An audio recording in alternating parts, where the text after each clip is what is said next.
Well, welcome to the Monday night episode of the Blitz Pickup. Listen, so much has happened over the weekend, and we are back. Listen, when I say we are back, I mean we all back, and I'm really excited because we all back. And I'm gonna say that I really am starting to think that the producer in the back has something out for me because today you guys don't see it, but we're going to be talking about: is it more important or is it better to have a rush offense or to have a dominant rush defense?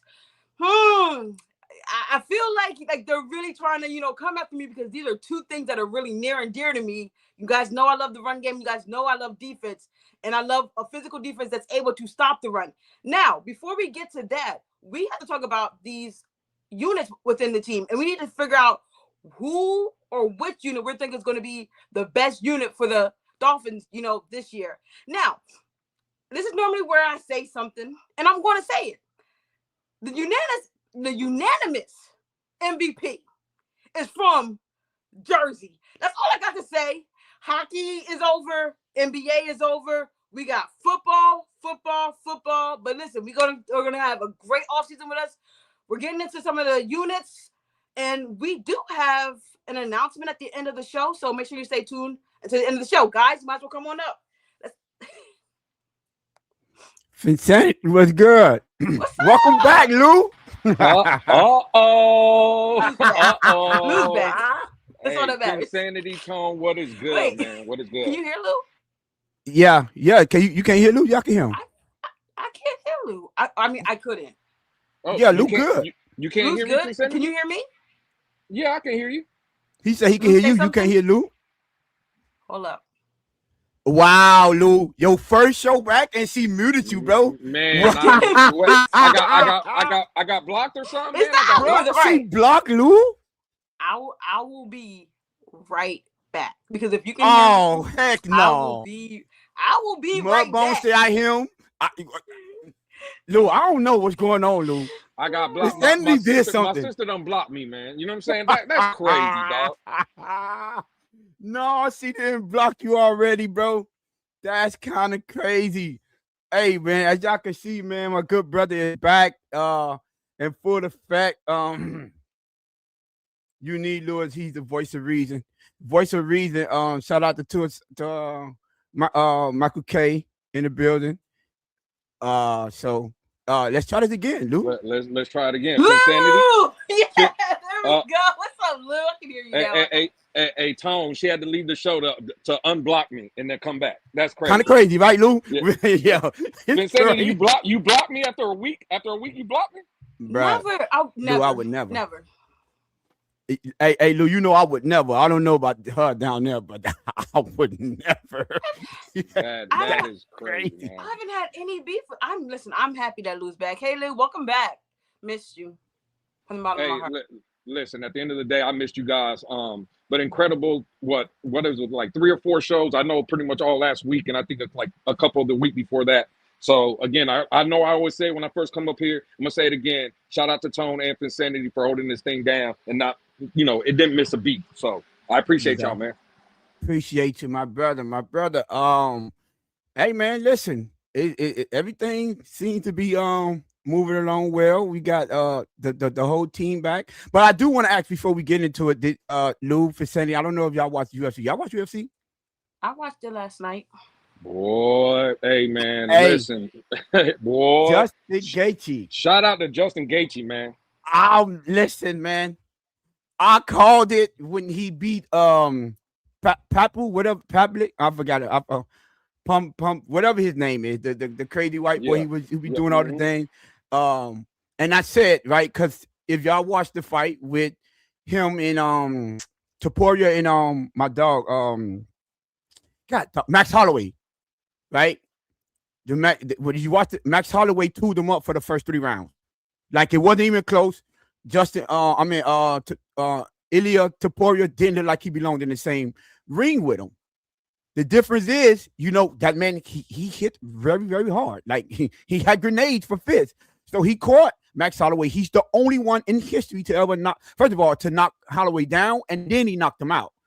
Holloway has never even been knocked down before that. So, but that's because he got caught. And I said, when Gaethje was set to fight him, I said Gaethje is going to beat him because Gaethje hit hard just as he do. And we seen Gaethje get into wars and take hard punches and fight through them. We haven't seen Topuria go through that. And we seen he quit twice. Let's be realistic. He quit twice. His corner, the doctor called it in the third round. And then I don't know, like it was Dana White went up there like, hey, this is our main event. That's our big money guy. He like the new Conor McGregor. And they let him go back in round 4. And yeah, that was all she wrote. He got through round 4, but he was folding. He wasn't punching back, nothing else. So shout out to them. That was the biggest upset of the year, period, hands down. I think Gaethje was a negative 450 underdog. I'm in positive 450 underdog. So that was a huge underdog, man. Shout out to them. I love UFC, and Gaethje is one of my favorite fighters of all time. I like them dogs that go in there and let the leather fly. So I just wanted to say that, man. But anything, what's good with y'all, man? Team USA won Friday night, so that was exciting. So shout out to USA for dominant performance. You know what? And this is where I'll step in right here. Oh, here. Now, according to my sources, right now again, FIFA, the World Cup only happens every 4 years, right? Now these group stages. Now, when I look at some of these group stages, it's just funny how we are the host city, the host nation, right? And we get put in a horrible, I don't want to say tax bracket, but a bracket that we should be able to easily come out of. I don't want to hear nothing about Team USA until we get out of the group stages, because we know what happens when USA gets out of the group stages. And when Argentina, wait, hold on, they Portugal, and the Spain, we know what happens. We know what happens with out of the group stage. First of all, they haven't looked in the finals. Hey, yeah, what happened to your European? Thank you, Percent. What happened to your European dude in the finals? I ain't never. Hey, Percent, where's I ain't never vouched for him. Where's Jalen Brunson? No, you say European. Percent, where's Jalen Brunson from again?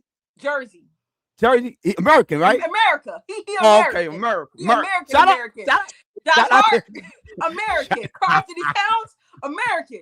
OG Anunoby, English, but still American. Hey, all I'm saying is shout out to the Americans for bringing that championship back to America. Them. You know what? I'm glad these things are recorded right here. You got 2 Miami Heat fans up here on live talking about congratulations of these Knicks, American Knicks. No one said Knicks. We said Americans. Look at you. You can spin it how you want. You're European. You said it's a European sport. None of you Europeans showed up. Now, you know what's crazy, right? And who folded like that, Cindy? What happened to that European? I ain't never vouched for that European. Boy, y'all were telling us he was the best thing since sliced bread. I know what they were saying.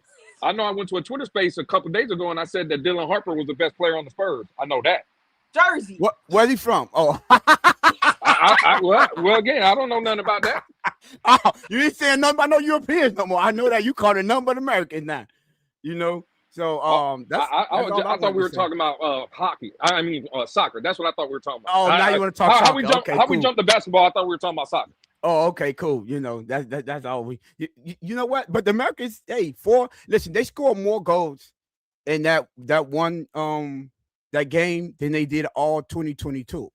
Like 4 goals that wasn't expected. I don't care what you say. The USA has never as of recently. They haven't looked like that, bro. They haven't. Now, who we got? Australia, right? Coming up on Friday. Yep, Australia. Yeah, we got Australia. Australia don't have no offense. Like I watched them, and then I listened to but from what I'm hearing, right, and Vicinity is the soccer connoisseur up here. So, but I hear that they're more defense, and they try to frustrate you by just stand back, protecting their goal, and you have to be extremely patient with them. And that, but given how the U.S. played, what is Paraguay, right? That's the name it would be. Paraguay. They were taking a lot more chances, right? And being a little what you call those? They was being a little aggressive in their approach. Do you think that's a good approach given that Australia's gonna stay back? You might have to take more chances, right? with them because they're gonna try to frustrate you, or no? What? You just have to control possession of the ball. Make sure that you're primarily on your opponent's side of the field. Um, and when you have those chances, take them. Try to get corners out of it, right? If they're going to stay back, try to get corners where you can get some sets going, hopefully, Mm-hmm. and maybe get them, out of their structure. And catch them. Maybe catch them with a header. Maybe you catch it off of a deflection. It'll be very interesting to see how where our midfield will play because of their laid back approach, and how much our back end is going to move up. But you also have to be very aware of them trying to counter off of a corner, right? Or off of like a goal. Like the goalie might try to get a goal kick off real quick and have someone flashing. So it'll be very interesting to see where we try to establish our onside offside line, and how we just manage the middle of the field. Just gonna be very patient. It's gonna be very interesting to see if Pulisic is going to be out there, and if He had the not, calf, right? He said he was good. It was yeah, just he got kicked in the calf, but yeah. So hey, I know it's the World Cup and you're gonna play through it, but we're gonna need you later on. Yes, the U.S. should be coming out of this group. It should be fairly manageable to win this group as long as you take every opponent seriously and don't overlook even a team like Australia, because they will counter and you do not want to get called sacking. But shout out to Matt Freese, who's in goal, because he did an amazing job last game, and we will get to see him. What's the name? And for y'all who have not done your homework on Matt Freese, go look at how efficient he is in penalty shootouts. Like, people, like I heard some people really talking some stuff, and I was like, okay, watching CONCACAF is not going to give you the whole spiel of what this USA team is about, because the players that are on the field are not necessarily the players that are always on the field during those tournaments and stuff. Like, this is the actual national team that shows up in big tournaments such as the World Cup. So don't think too much on it. Like, it is what it is. Sometimes players do come back from their teams, but this is one of the most complete talented team, because these guys have shown the ability to go out and compete in the European stage, and they're bringing those talents and development back to us. Am I saying that the USA are going to go out and shock the world and win this thing? I'm not saying that, but I do say that it will be a lot more competitive, and there's a better fighting chance if a lot of things go our way. Like, a lot of things will have to go our way. There might have to be a couple fixes that are in, because we're not going to negate the Brazils. We're not negating Argentina. We're not negating France. We're not looking over England. We're not looking over, these powerhouse teams, even Portugal with Cristiano Ronaldo's last run potentially. I don't mean to go on How emotional about though, and I'm sorry, I'm gonna cut off how, here, but make how, sure you turned watch into a soccer Friday and day, see what man. this team is really about. well, you Sorry. asked about soccer. It's crazy that we left out the team that scored the most goals over the weekend in Germany. Alemania, for my Spanish-speaking folks in the chat. And again, I did say that I was going for Alemania, right? Y'all got that? There was confirmation on that, right? Or do I got to drop? Do I got to go get the audio? I got the audio. I was in there. We know you a Oh, European dude. Don't worry about it. okay. Don't worry about it. I We'll see was just saying, about Germany. I just wanted to add the 7 goals that Germany scored over the weekend. That's all. My bad. And who did they play? Because you talk about who we played. Who did they play? First of all, the United States played UPS drivers and Walmart workers. That's who they Well, played. who did Germany play? That's not the question. The question was who Germany played. They played who was on the schedule, who was in the group. Okay, bet. Say That's that. who they played. All right, Okay. we know what that means. Okay. Yeah, we know what that means. All right, bet. Right. All right, let's get into the show, man. That was our soccer portion of the show. Shout out to them. Hey, Vonjo said he scored 6, not 7. Shout out to Thank you, Vonjo for Vonjo. fact checking. That's wrong, by the way, Bonjo. They scored 7. It was 7-1. All Go right, back and let's do see. your homework. Okay. Oh, shucks. Excuse me. All right, man. Let's get it. Y'all ready? Y'all ready to get into the show? I'm ready. I'm excited. Since Lou is back, we're going to go with him. The Miami Dolphins obviously have some questions, and they need to figure out how they're going to be able to win a lot of these games. Since one of us have them winning double digits.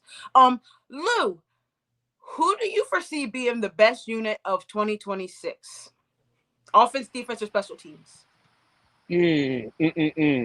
I'm going to say defense because we got a defensive minded head coach in Jeff Halfley. So I'm going to say the most impressive unit will be the defense.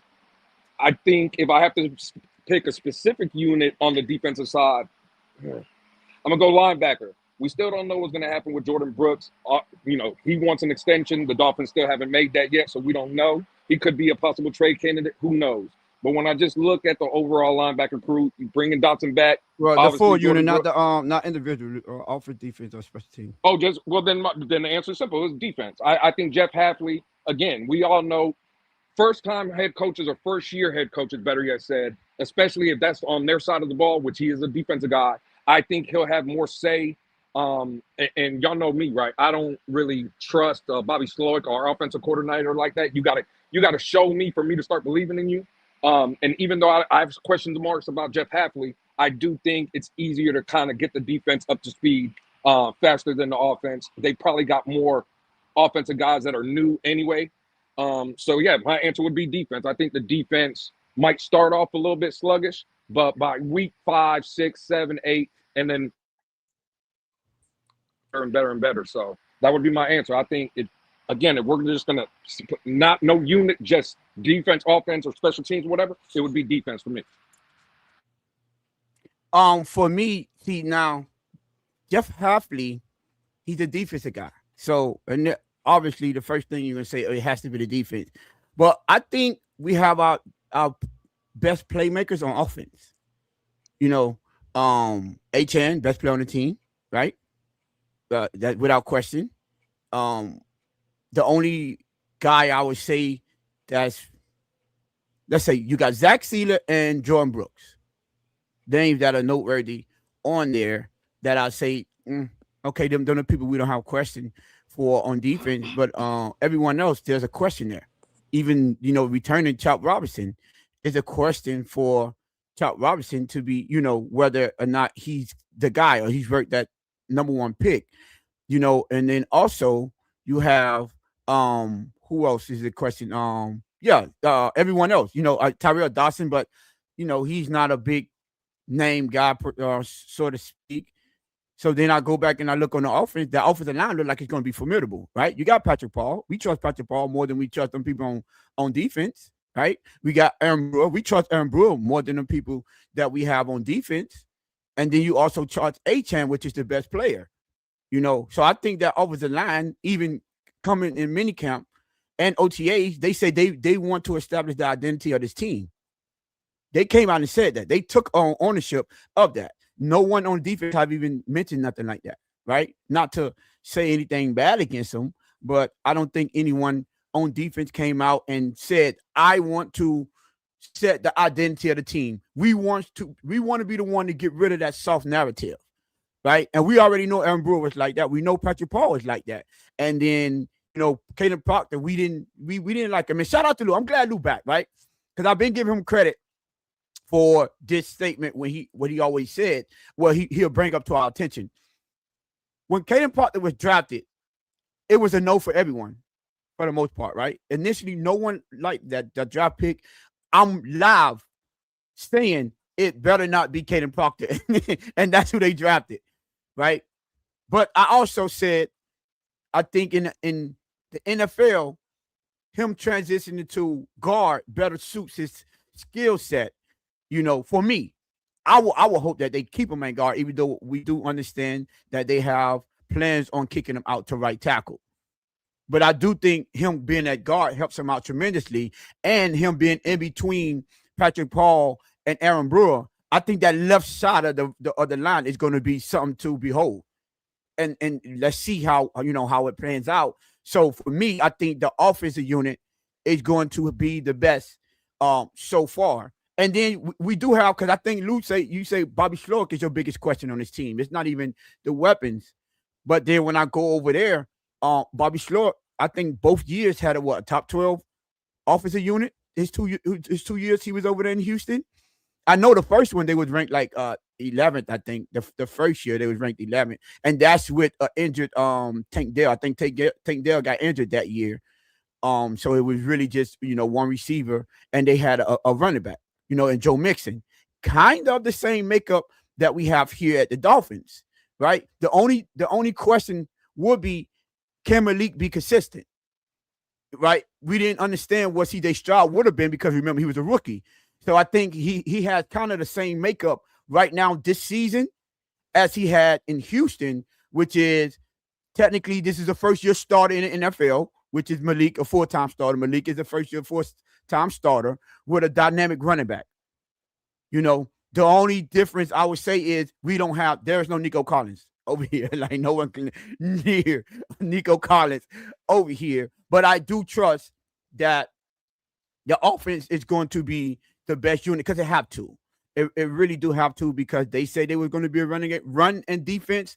I do have a little question. Now, the question that I have for Hapley, which I'm going to bring up, I don't know if I'm maybe in a NIF show, but I want in future shows, I'm sorry, but I want everyone to start to do some homework. I've already done the homework, but take a look at how Jeff Hafley, even though he had top 10, it was a top 10 in the top 12 defense, respectfully, his 2 years, go look how those defenses perform against the upper echelon quarterbacks.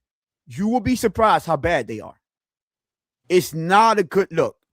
Like I'm talking about the year where Sam Darnold was at Minnesota, and the year that he was the 2 games he played against him when he was at Seattle. I mean not Seattle. Seattle, right? He had problems with all of those quarterbacks. I'm telling you, right? And I'm like, that don't bode well. Caleb Williams, he didn't do too good against Caleb Williams, at quarterback. And Caleb Williams wasn't the Caleb Williams this year that he was 2 years ago, right?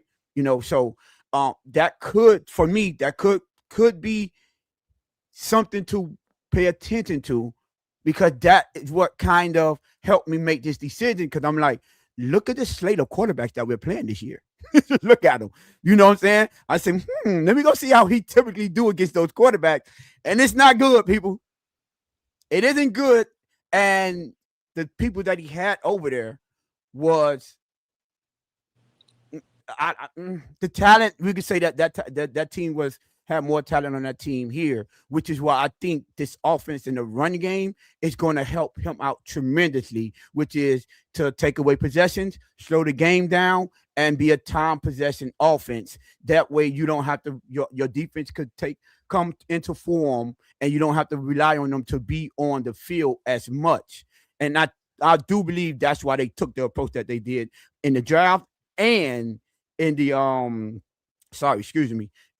with the people that they brought in. Now, the last thing that I want to point out is if you look at Hafley's defense, right? He's the wide 9, right? And also it's typically cover 3 in the back, but he likes that 4-2-5 look, which is why why they made an emphasis on drafting those versatile safeties / linebacker guys, because he needs those guys to be versatile, which I think which is going to help Kyle Lewis get a lot of playing time, because look at how he's going to have to get that defense to perform and allow them to play downfield. That's why I think it's going to be a huge emphasis on Jordan Phillips and Kenneth Grant, their development to come. They have to develop.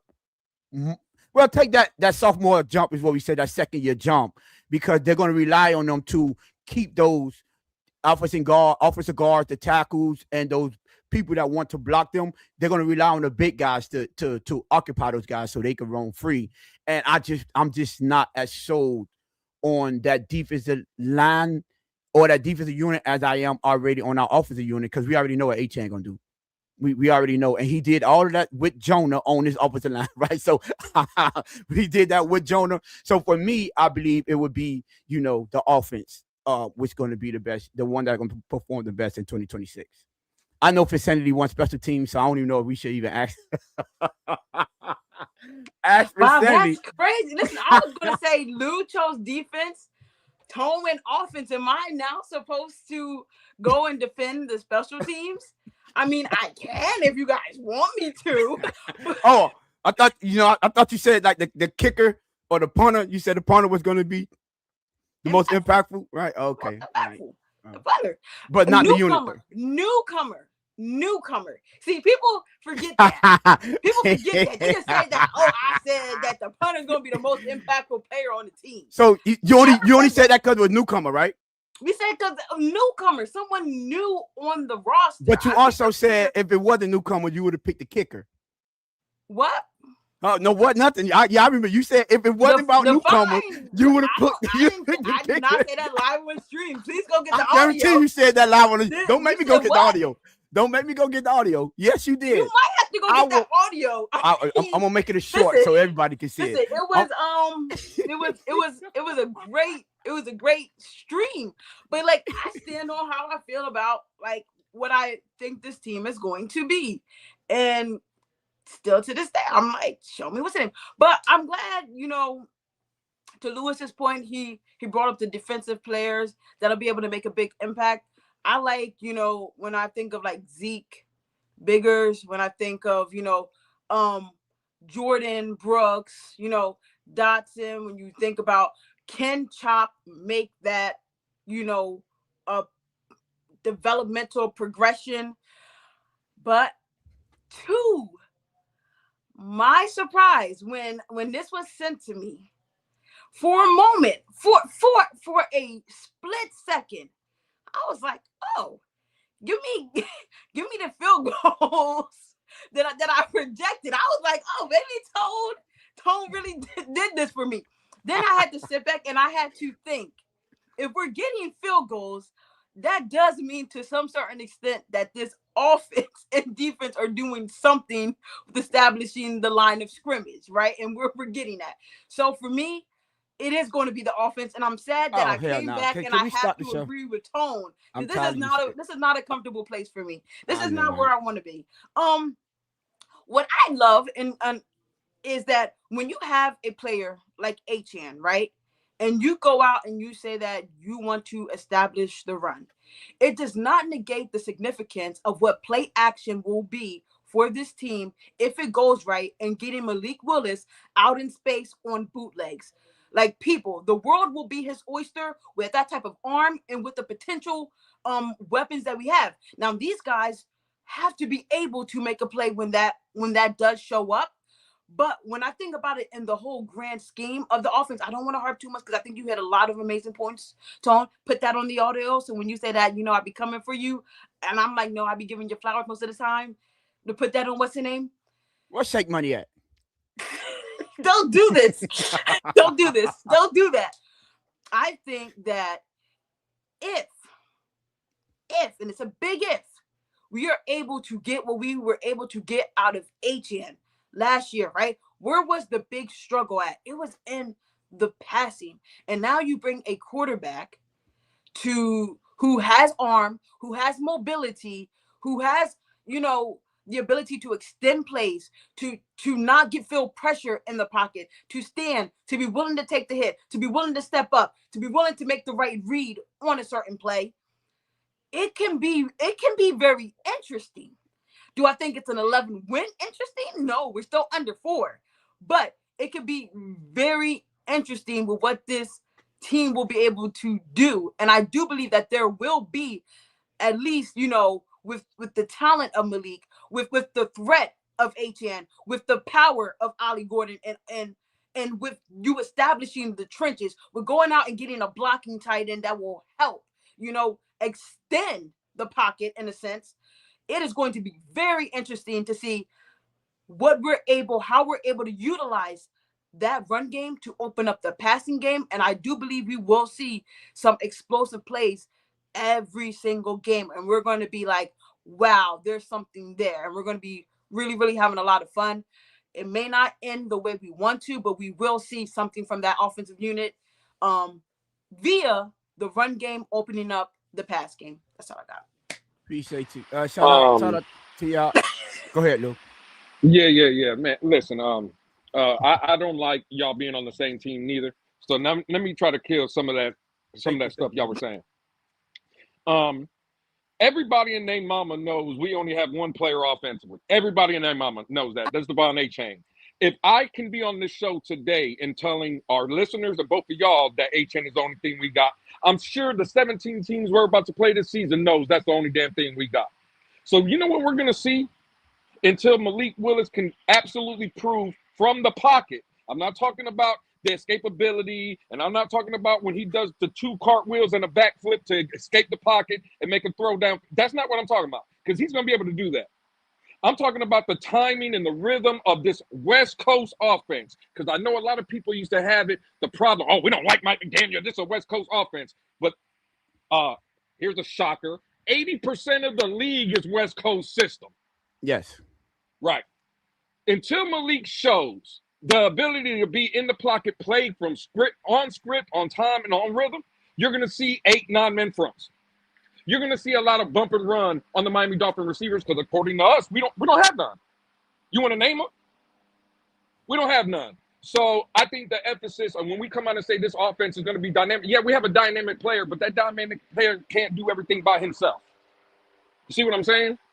I just think when Brian Flores was here, it was a defensive-minded football team. We were winning games defensively. Mike McDaniel came, it was the flash, it was the high, it was the, we're going to outrun everybody, right? It was the offense. He was the offensive guy. Jeff Hafley is a defensive guy. This will be a defensive-minded football team, and I even agree with Insanity, right? The problem is, if this offense is going down and we're kicking a lot of field goals and our kicker, right, is the best part of our team, you don't win football games kicking 3 points unless you have a really good defense. And I'm not saying we're going to be – well, again, what happened the second year? I'm talking about this year. Oh, the Houston Tech. Well, I'm glad you brought that up. I just need that on wax. I'm going to ask you again. You know how we do, right? I just need them toes. And Insanity, I'm glad you're here. This is the third party. Are you trying to tell me that the 2026 Miami Dolphin defense is going to be the 2025 Houston Texans defense? No, I'm is that what you're trying to tell me? No, I'm rebutting what you said about you can't win good kicking field goals. I just said the Houston Texans did it. I never said anything about the Dolphins. Oh, well, I do know that in that playoff game, when they were kicking them field goals against New England, they went home. I do know that. They both were kicking field goals. So New England won by kicking field goals too. Okay, well, again, but New England, I would say New England and Houston's defense was be better than ours. Yeah. All I'm saying is again, bro, we don't know. We got one dynamic player in this offensive line. Again, to Tony's point, I think you made some good points with the offensive line. Yeah, we got 2 or 3 pieces that we can believe in. I do believe in Jordan Phillips, though, on his defense. Right? The tackle, I believe it, but that's more than Patrick Paul? Well, I'm saying that just as much as Patrick Paul.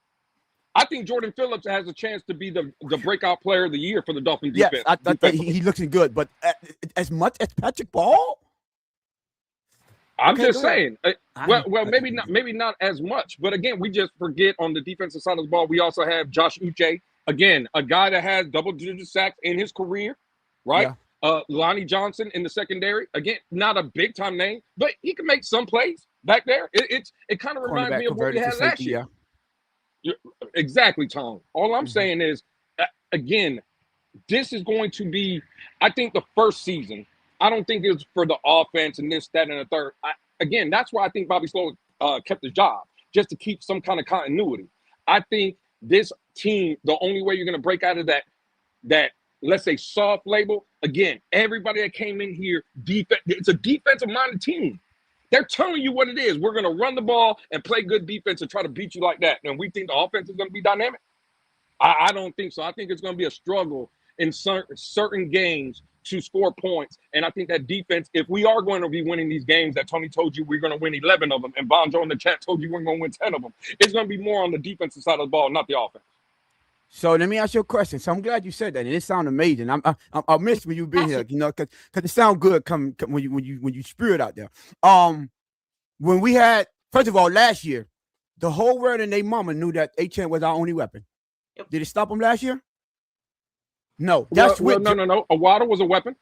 No.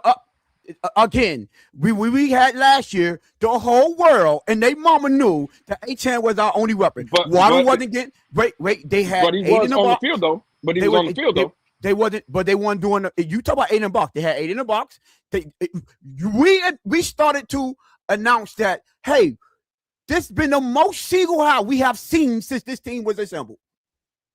And Tua still wasn't getting the job done. So that didn't stop them before. Now, furthermore, You know, But Waddle was on the field when me Let and me you ask were you a at question. when me All and right, you were Waddle. in Carolina. I give you Waddle. Cool. Who Okay, was the cool. wide All right, receiver good. who was the wide receiver when Jay Ajayi was running all crazy against the NFL? I'll wait because everybody and their mama knew that Jay had them Ajayi. 2-3 games. The man had them 2-3 games. You talking about? No, what you talking about? He had 2-3 games of 200 yards rushing. Okay, cool. And after that, I'm just saying. I'm saying we want 10 games that way, with everybody and their mama knowing that we're gonna run the ball. No one was Ryan Tannehill wasn't striking no fear in no one. They know they had to run the ball. It didn't stop us from being successful at it. That's when I said the offense said that they want to be the identity of this team. So they're taking on a challenge. They already have announced it. And we know one thing. First of all, Achane, we said this all offseason. He's proven that he's not just a scat back. He can break tackles. I just showed you how many of his, what it was, 1,300 yards, 900 or 1,000 was coming after contact, which means breaking tackles. Now, with a guy like Achane, you tell me if it's smart to constantly have 8 in the box when all he got to do, once he gets to the second level, he gone, because you eliminated your second level of defense by having 8 in the box. You don't think that's too dangerous? And one it thing. could be, but not over a whole football game. It can't. Hold on. Let me tell you one thing, because when Lamar Jackson didn't have no wide receivers, guess what? Guess what kept them in games? See, when you have a running quarterback, it even out the numbers.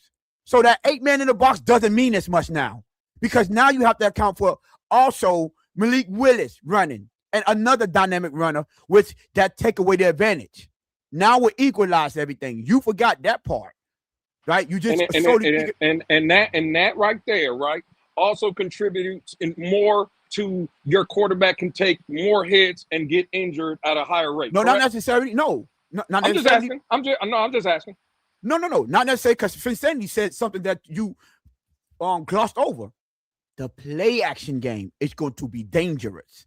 If this, just imagine if you got teams constantly playing 8 men in the box. Now, y'all might hate Tutu Atwell and Jalen Tolbert, but we do know that boy can burn. The one thing he could do is run a 9 route. That's the one thing he's good at, is running that 9 route. And you're going to tell me with a quarterback with that arm that could get it out there, a running back that's that dynamic, and a quarterback that's dynamic, you're playing with fire. We also had a quarterback, Ryan Tannehill, when he was here, we never questioned his arm. We questioned his accuracy. Ryan Tannehill could throw the ball 65 yards in the air. It would just land 17 yards off the field. Well, Malik Willis has showed his accuracy. Well, again, in a game and a half. In a game and a half. It showed it. No, he showed it, though. And he also showed it. He also showed that Liberty. Hold on. He showed that Liberty. Let's not forget. Okay. Oh, so we're going back to Liberty? He called it. This is what we have. No, hold on. Wait a minute. Going back to Liberty, y'all got it. Wait a minute. Hold on. Let me ask you something. Do you become accurate just when you get in the NFL, or you start from high school, college, and NFL? You just don't become. You have to show that you're an accurate quarterback from high school, college, and in NFL for 100%. You to be able to say that you're accurate. 1,000%. Can I ask you a question? Yes, sir. How many defensive coordinators that faced Green Bay last year, how many defensive coordinators you think put a game plan to stop Malik Willis? None of them. Only one. Okay, cool. So of one game, all I'm saying is one game, me as a Dolphin fan, that now he is given the keys to the franchise and he's going to be our quarterback for 17 weeks. So from game 1 to game 17, the game plan is to stop him. Y'all got the faith in that's going to be the best. The game plan to stop Achane. You said it yourself. Don't switch your argument. I'm saying now, you said the aspect of the running, right? So now I got to take that into account as a defensive coordinator, because now I got to stop the quarterback too, right? I got to throw that in. Again, the focal point is to stop Achane. Oh, again, so you can't have multiple game plans? You can't take away 2 players? You can't try to take away 3? You can't take away the pass and the run at the same time. That's what I'm saying. So you're going to have to focus on one. So is it going to be the running game, or is it going to be the passing game? But when we say the play action game is predicated if you can run the ball. What happens if you can't? What happens to that play action pass? Not necessarily. The play action game is predicated on if you're going to stick to it, right? Because let's say, now, just like you said, if it takes you allocating 8 men in the box to stop the run, and that's the reason that you're being successful for it. That still leaves you susceptible to the deep pass, right? So you can't do two. You got to keep this in. The game plan is the reason that the run of game would quote unquote be being stopped, and we won't be able to be as successful is because you are allocating 8 men in the box. That leaves you that don't leave you back there with what 3? That leaves 3 back, and that still keep you in danger of being beat deep. And we already know you don't have to be as accurate if one-on-one or if your guy is faster than them, right? Especially if you run the deep passes. And at the same time, Malik Willis has shown some glimpses of being accurate. We saw, like you said, the one game, but you have to make those throws. You have to. Yeah, and we absolutely. And we seen Tua be hella accurate. And he's always been accurate. Even he never stopped being accurate. He's accurate right now to this day, right? It's the difference between Tua is his arm strength. That's not a concern for Malik Willis. His arm strength showed because that game that we said that one game was in Baltimore in December, where he showed the arm strength. And shout out to Halfley. Now we never gave him credit for, right? When it was raining crazy down here. Shout out to Halfley for making them practice in the rain. Can I ask y'all a question? Just a quick little follow-up question. When we talk about that one game with Green Bay last year against the Baltimore Ravens, and again, we broke it down here, Tom. Chicago as well. Don't take away that. Chicago as well. It was great. But they didn't game plan it because he only played three quarters, but they didn't game plan around him. Well, it's not even that. Go ahead. What offense, again, do you think would be better suited, right? Or when we breaking down those games, do you think the Dolphins offensively, right, are better than what Green Bay possessed last season? Wide receiver wise, weapons wise, no, I don't believe it is because none of them are proven. But I'll take our run game over the Green Bay 10 times out of 10. How about the offensive line? Would you say coming into the season, the Dolphins are going to have a better offensive line or Green Bay's offensive line from last season? I'm taking ours. Insanity, you?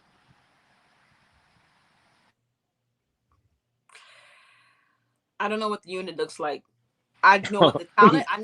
I know what the talent suggests, but I don't know what the unit looks like yet. So I can't blindly say. But if you want me to make a blind declaration, you talking about like right now? Whose offensive line would I take? No, I'm talking about like the games we had that we evaluated Malik Willis last year in Green Bay and what he's going to be having. Again, assuming all health, it's going to be Jackson, Proctor, Brewer, Savanea, Paul, right? That's what it's going to look like. Would you take that, or Green Bay had what Green Bay had last season? Didn't watch too much Green Bay tape. Well, we had a better run game than that. Let me help you out. We was ranked higher in the run game than them last year. So yeah, I didn't watch Green Bay like that. But okay, all right, that's fair enough. I don't want to say something like just to say something like I didn't watch them and I don't know what this unit looks like. But yeah, to Tony's point, yeah. But to the point, I do believe Josh Jacobs had some injury issues, but so did Achane, and he still pulled through. Mm-hmm. So yeah, they had it. Well, Tua played like trash last year, but they like if you're looking at it, their passing offense was better than ours. Our rushing offense was better than theirs. Right, so when it comes to running the ball, like we that's what think about what I'm saying, Lou. That's what Jonas Savaiina'i on playing horrible last year. Austin Jackson was injured last year, right? And we still was able to run the football. Now we cannot assume that Austin Jackson is going to be healthy, but if he is. Yeah, I'm taking my offensive line hands down over Green Bay's. Okay, yeah. I mean, we'll see. Lou, I have a question for you. Since you have some questions for us, right? How much confidence do you have, in the secondary going against these quarterbacks that we're going to be facing this year, and the receivers now? Yeah, and the receivers too. Yeah, we have some receivers. So How do you feel about that? I'm Well, wondering. I think we still need to add at least one or two pieces, maybe another safety, definitely another corner. We got the Um, safety out of UFL. oh Major. yeah, your boy Major Burns, Major Burns. Yeah. I seen those numbers in 9 games. He had 44 tackles. All right, cool story. That boy will be at Publix making sandwiches 3 weeks after training camp. Um, Hey, I'm just trying the to help you out, my good Shout out to brother. Publix. Yeah. Listen, well, to Insanity to ask your question, I was one of the guys last season that when everybody said that the Dolphins were going to have the worst secondary in the league last season, I told everybody pump the brakes, right? Mm-hmm. And there's things that you can do, disguises that you can have, and if you, I'm glad what Tony was kind of saying earlier, asking people to do your homework. Now, again, I didn't want, I was against Jeff Hackett, and I do understand Tone's point of look at him against some upper echelon quarterbacks. Look at his defenses. I do agree with that, right? Because I've noticed that as well. But he is a defensive guy, and he does send when he blitzes and stuff. He disguises it well. You never know where the blitzes are coming from. So again, is it a concern? Sure, I got to see what we have and stuff. But remember, we traded up in the first round to go get what Chris everybody told Johnson. me, Chris Johnson. Now, everybody told me coming after we drafted him, right? All you heard, Tone Insanity, was EPAs and pie charts about he was the greatest college corner this season. He graded out the best. He played in the Mountain West somewhere out there where the game started at 1:30 in the p.m. in the morning. They don't even show those games. That's where he was playing. But hey, we traded up for him. So at the end of the day, Chris Johnson has to be as advertised. Uh, and again, he's even talking.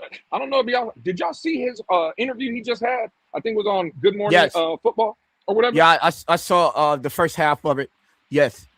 Hey, he was talking spicy, right, Tom? Oh, love it. Love it. The confidence, and he welcomes the pressure. That's the number one thing that I like about him. He was like, well, I love pressure. Like I welcome. Absolutely. He thrives in that atmosphere, and that bodes well for him. So I'm cool with that. 1,000%. So to answer your question for the Insanity, it's a concern, but I don't think what we have in the building now is going to be, the same, even going into training camp or even on the roster. So I would have to going into week one, I'll have a better assessment. Actually, when Tone going into training camps and he, giving us updates and stuff, I'll have a better indicator. But again, I'm not going to be today when you ask the question for Insanity, just like I told people last year, bro, let's pump the brakes. We'll see what happens. And it is what it is. So Lou, I just a few questions, and I just want to know. So Las Vegas, you'll say that they're more of an offensive defensive team. Oh, I'm going to say offense. San Francisco, more of an offensive defensive team. I'm going to say well-rounded football team, especially if they come and they're healthy. They're a team that can do both. I would say they're strong offensively and they're strong defensively. I think they're just the word I would use for them, Tone, is balance. I think they can beat you in both ways. Dude, that defense to me isn't how it used to be, and especially now that they defensive coordinator left, because before he was there, it got really bad, and now they brought in Raheem Morris. I don't know if it's going to begin. It was struggling a little bit, so that offense carried them. So right. Kansas City, offensive defensive team. Oh, they're an offensive team for sure. Minnesota, I say you get defense. Right? Defense, I would say defense. Yep. Cincinnati, offense, hands down, right? All offense, we know what it is. And I was just saying it because that's our first 5 games, and it seemed like our offense seems to have an easier schedule when it comes to which unit is going to be the toughest, as our defense is going to have their hands cut out with them. Just starting off the season with Las Vegas, San Francisco, Kansas City, and Cincinnati off the bat, right? And then you obviously you got New York and the Giants. I mean, the Jets and the Patriots, right? You have them, and then we got Detroit. Who fears you? Who we know that's offensive unit, right? But our defense out. So right, all I'm saying is the defense have Indianapolis. Their offense threaten you way more than you're looking at their defense, right? Steichen is an offensive guy. Buffalo. We know that offense is going to threaten us. right? A-Chain have a great time with Buffalo every time. Go back to the Jets. Denver, we know that's defense, right? And now they're gonna be well-rounded, but that's defense. Chicago, offense. Green Bay, let's see. Chargers, offense. Buffalo, offense, and then New England. So all I'm saying is, I'm Why looking at the why schedule why why did you say offense for the Chargers? because that's the unit that carries them. The defense is in the unit that carries them. Ain't John Harbaugh more of a defensive guy though?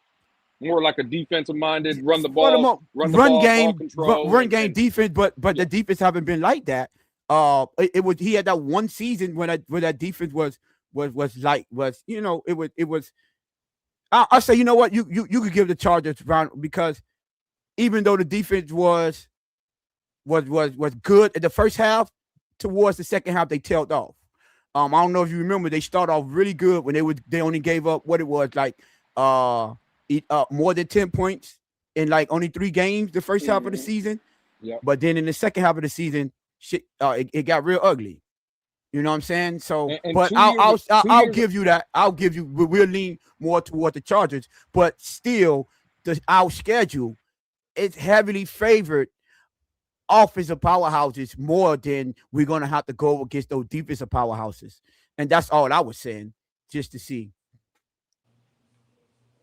Based on a kind of, Yeah, we'll I was looking at that saying, Well, Kansas City. So week 3, I just want to get because I said offense for Kansas City. What do you and Insanity think of Kansas City, offense or defense? Now see, that defense was carrying them the past 2-3 seasons, but Rashid Wright is back. I think Patrick Mahomes is going to be back in that game, and they just lost too much on that defense for me to feel like that. It's just too much on that defense. So, and being that it's going to be week 3, I don't know if they're going to, because remember when they first got Trent Dilfer and L'Jarius Sneed, it took them like halfway in the season for them to come into form, round into form, and then become a dominant defense. So I think that might be the same case here, because yes, they did go get Master Delane, but that's only one cornerback. You lost both your cornerbacks and your starting safety, and they picked up. They brought in Cater Cole as well. You know what? I'm just saying. Y'all forgot about Cater. Y'all forgot. Go ahead. Oh, y'all forgot about Cater. Do your thing, my brother. Hey, hit the like button, please, y'all. I see everyone's shout out to y'all. Make sure y'all subscribe. Listen, man, shout out, welcome my brother back. Y'all should get us over the 5 y'all should get us to the 960 mark. The 860 mark, just because my brother is here and subscribe, because we got the whole family back together. But yeah, man, appreciate y'all. But I appreciate everybody too. I see everybody in the chat. We just been having the conversation, but everybody that's saying, "Oh, Lewis, glad to have you back," this, that, and the third. I see y'all, and I appreciate y'all. Do we have anything else on who we believe is going to be the best unit? Any final remarks? Any final things you guys want to throw out there to bring your point home? I think that was pretty good. Pretty solid. Okay, so let's let the games begin, because this, I believe, is going to be a very interesting conversation. Oh man. So we have one person who believes the offensive unit is going to be, perform the best. We have in the other corner, Lewis saying the defense is going to be the best unit to perform. But now let's break it down a little bit more. Which do you think is more important? Having a dominant run game or having a dominant rush defense? Tone, I will let you have the floor first on this one. See, now this one is a very tricky question, right? Because you want a run game, and a run game would keep your defense fresh and off the field, and it's time consuming. So that can serve as extra, let's say, push for your defense, being that they won't have to defend as much. And so that would be, I guess it adds towards the run offense. Me personally, and this is just my personal opinion, I'm a defensive guy, right? I love watching defense, and I do understand the one thing all teams talk about is you have to stop the run. You have to be able to stop the run. And if you can stop the run and create and make a team dimensional, the whole everything else just it changed, right? So you have to. So for me, right, what I would prefer, I would love to have a rush defense, and that's what I would love to have. But what I think is more important, I think it's more important to have the dominant rush game. And why would I say that? Because that wears you down. It wears you down. Like it destroys you. So even if you have, and this is my personal opinion, a team that has a rush defense and a dominant rush defense, if you get to that offense, right, that can compete with them and that can wear them down, and it's just human nature that, in the fourth quarter, fatigue sets in. And it always, one thing about it, whenever you have them dynamic defenses and, and that dynamic offense going, what tend to break at the end is it's finally, like, you'd be like, it finally broke through, and that one big run could demoralize you and make you basically feel like everything you've done all game just went out the window on one heartbreaking play if that running game get through, right? What I prefer, so me, I'm leaning, I think it's more important to have a run game because that can help your defense out. You understand? To me, even though every team is going to put emphasis on, the rush defense. So I'll, keep it nice and simple first, just before I get my rebuttal game going. But I think more important is a run game because it just help out every other unit on the team. Well. I love questions like this because I agree with what Tone said. This is one of them questions, Tone and Insanity, that two things can be true. Mm-hmm. But let's go to a game where we've highlighted our starting quarterback. And let's go to a game that we valued our starting quarterback. That we gave our quarterback $45 million guaranteed. In that game, Tone and Insanity, our starting quarterback, our $45 million quarterback, threw for 287 yards. Mm-hmm. He had 3 touchdowns, no interceptions. Mm-hmm. He had a rushing touchdown as well. They got blown out by 20-some points. Yeah. You want to know why? Because that defense on his side, right, gave up 200-plus yards to the other team, rushing the ball. So two things can be true. I'm with Tone. I would love to see A-Chain do what he did last year and even improve on it. Yeah, you do need a strong running game because a strong running game does help your defense out. But without a defense that can stop the run, I mean, we've seen it last year. Remember in the beginning of the season? I think we went for the first 3 games where the Dolphins, every time the defense hit the field, they gave up points. Yes. We couldn't stop a nosebleed if we had, I mean, we could have put 11 people on the field up at the line of scrimmage and we weren't stopping the run. So again, I think Tone was a very good point. Do I want a running game? Yes. But what I think needs or is better to help the overall aspect of the team if that run defense is right and you force teams to become one-dimensional. And the one game I can point to, Tone and Insanity, is the one game that the Dolphins paid our quarterback $45 million to. Mm-hmm.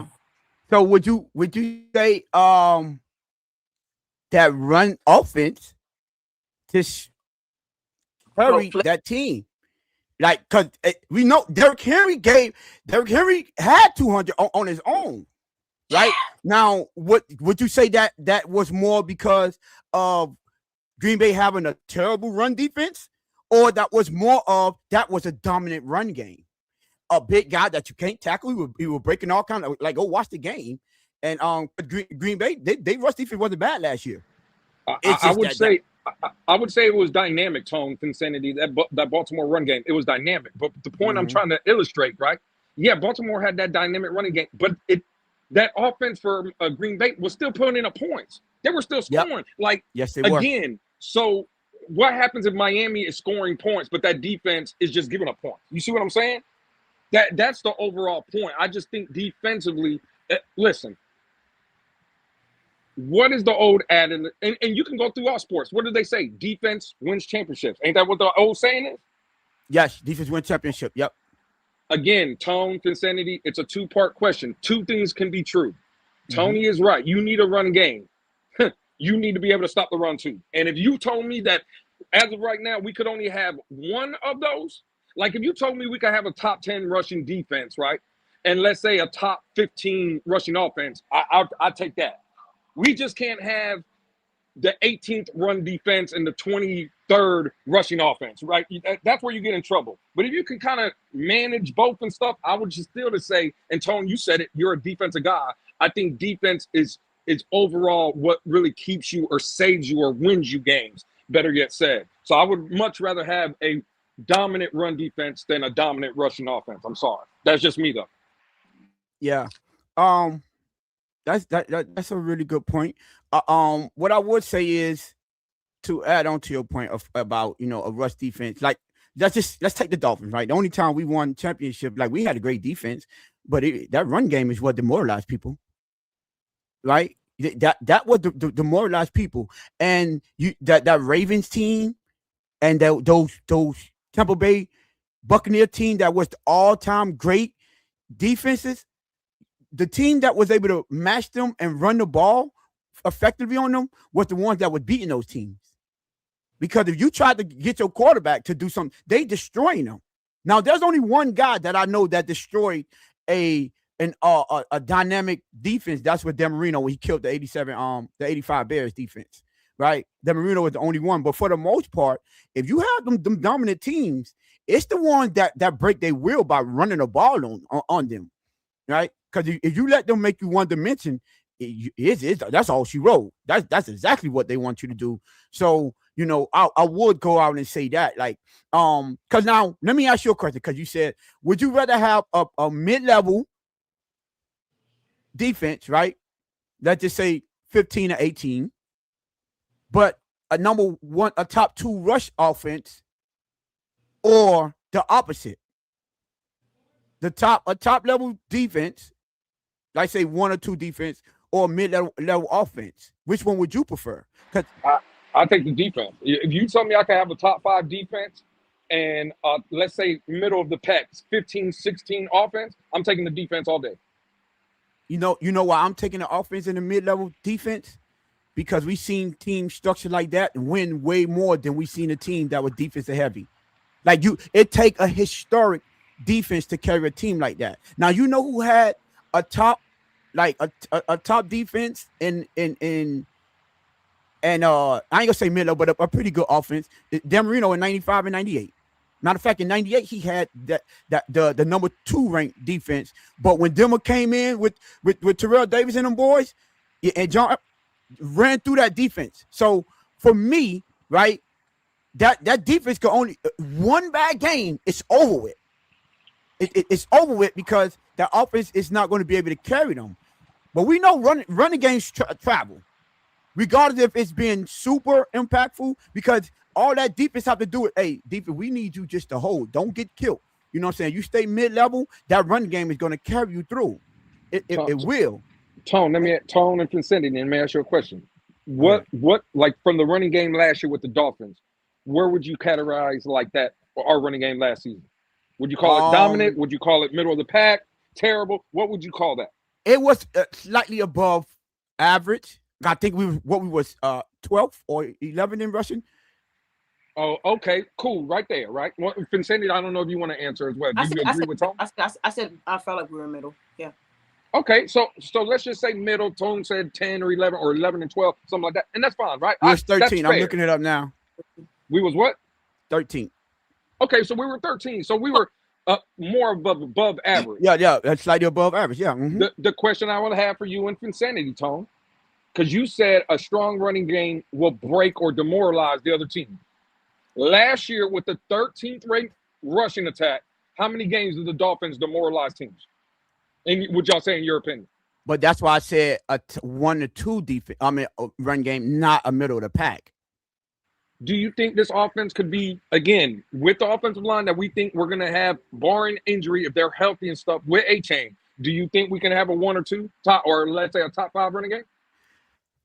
Possibly, it depends on how Ollie Gordon developed.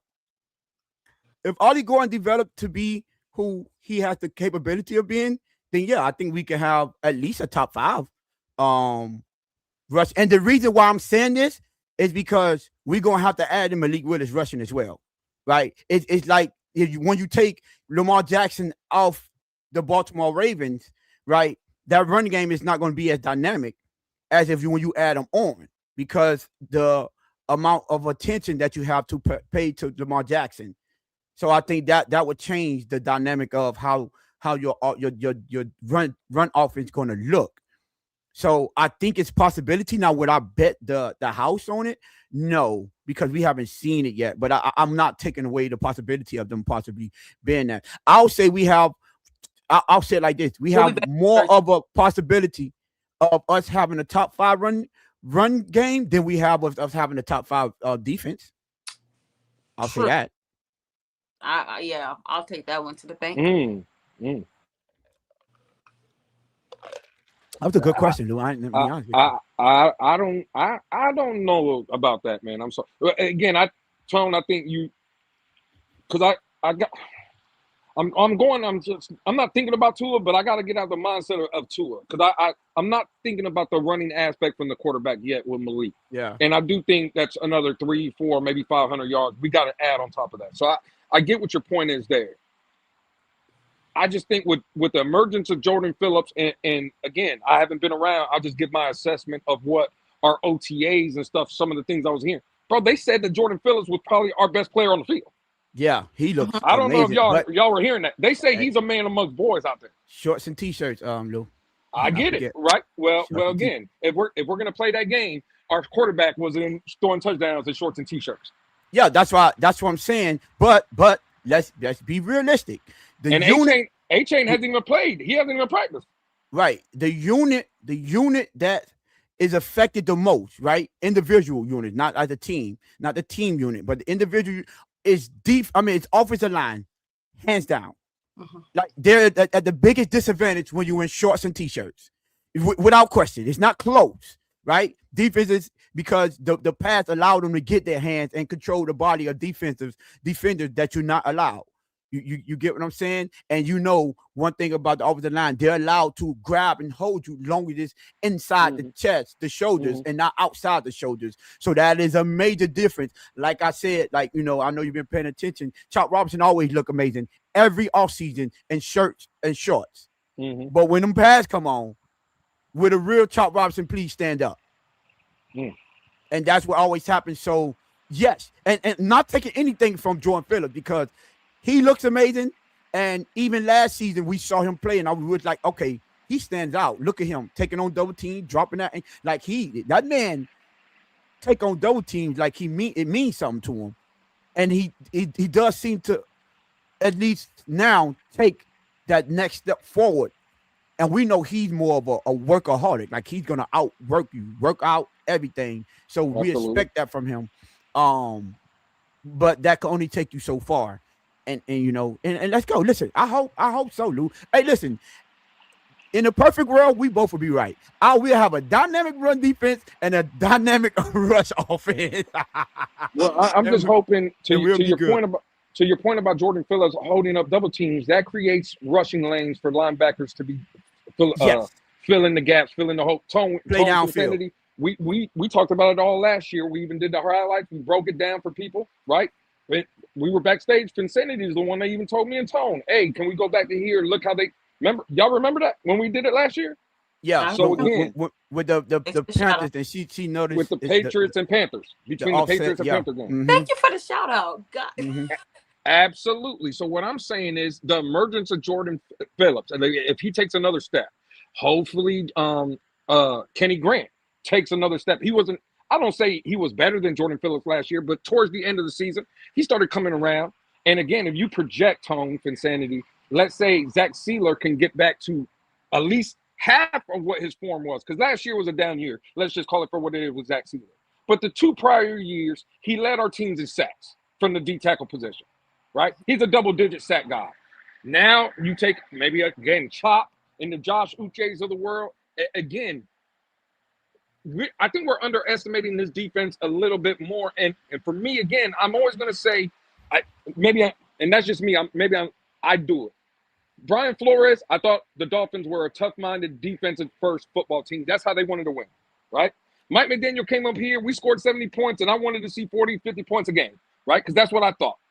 With Jeff Hafley, I don't see this high offensive tag where we're scoring points, this, that, the third. I think the mindset of this team this season is to keep the game close, right? Because, again, we just want to be competitive. I think that's what people are failing to realize. I don't think a lot of people think we're going to win a lot of games. We just don't want to get blown out, right? We want to be competitive. So how does a young, which Miami is, right? A young football team, how do you pull out games at the end? You keep it close, right? To y'all's point, y'all run the ball, this and that. Maybe you score a touchdown here, get a field goal here, create turnovers on defense. And we've seen in OTAs, the Jacob Rodriguez is the word. We've seen a lot of turnovers this season, and they're practicing on that. So all I'm saying is I think we're underestimating this defense a little bit. We have an all-pro player on that side with Jordan Brooks, a young defensive corner, right? That, again, Hafley, our head coach, identified this as his guy. Remember, Hafley is a corners coach, is what he is. He's a secondaries guy. I just think this defense could be a little bit better than what the offense is for me, is all I'm saying. Which could. I won't deny. Now, remind you, I'm not. Go ahead, Fisher. You want to say something? No, go ahead. I'm not downplaying the defense, right? And I think they may be, you could be right. They may be better than what people are giving them credit for. However, I'm just going on based on what I know, what I've seen. Now I see a question and I'm going to address now about the run game. I think True Fan said it. He think the run game going to take a step back, right? Now, to your credit, Lou, the run game, I mean, the defense may look better than what we assumed.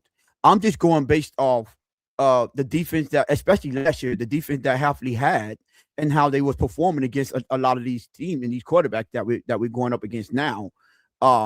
You know, he has to. That's one of the things where you have to show me before you get what I'm saying. I'll just crown you and say, you know what, cool. That defense is going to be better. I've seen this offense. I've seen the run game, the offensive run game. Now, with that being said, let me ask a question because True Fan said, I think this defense, I mean, the run game is going to take a step back. I would like to know why. What did we lose on offense that will affect the run ability?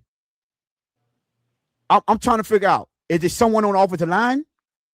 We swapped out a passing quarterback, a stationary pocket passing quarterback with a scrambling quarterback. So we got more blocking tight ends and wide receivers.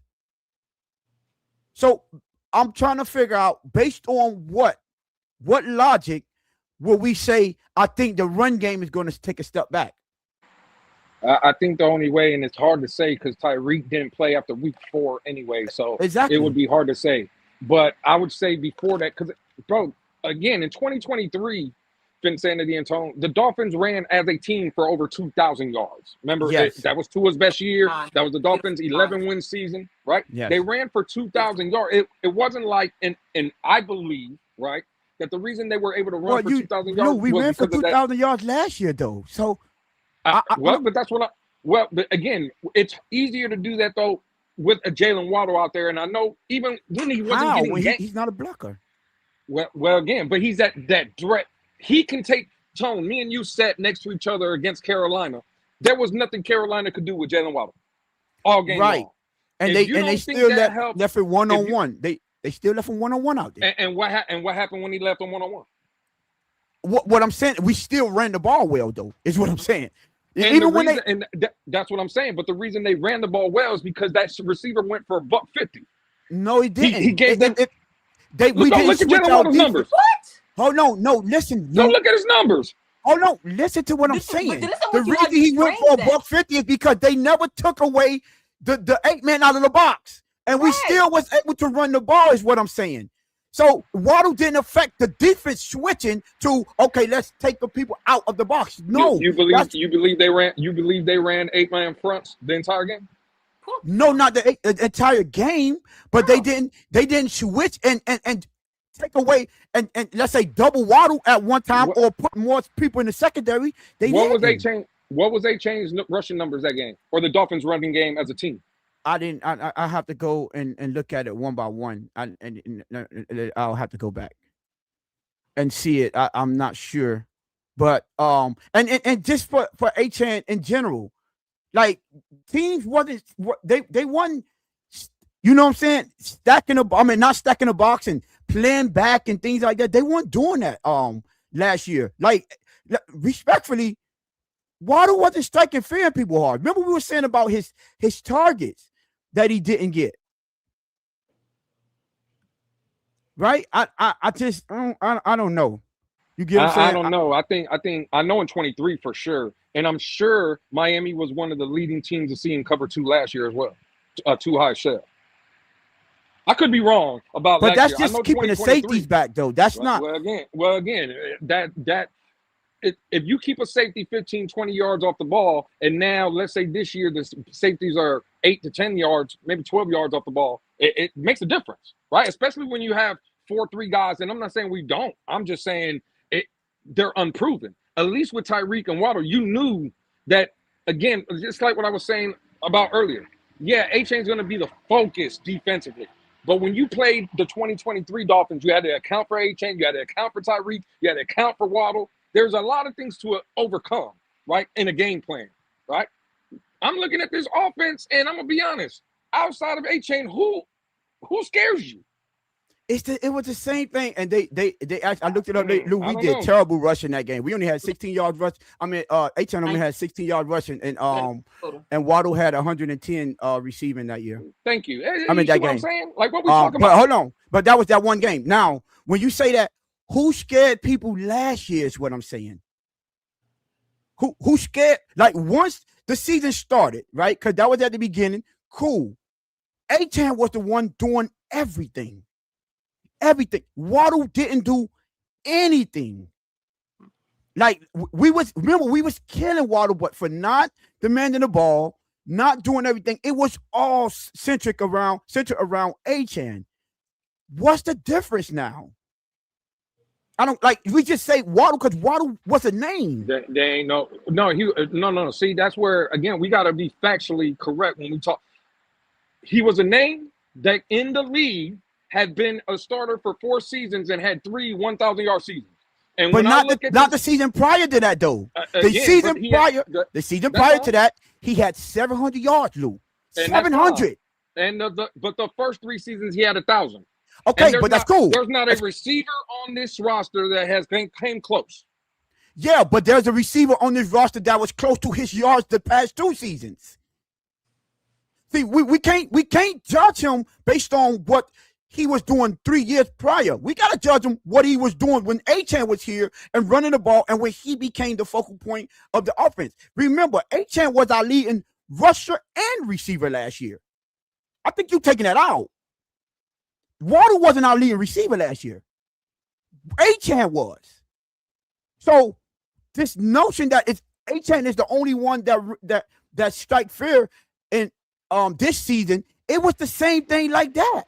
Hey, I just want to say, Tone Finsanity, my bad. Maybe I've been talking too much. Level 2 Noob says, hey, we got Douglas, Lou. We're fine. Hey, my bad. Tone Finsanity, we got Caleb Douglas. Don't worry about it. Our threat is there. My bad.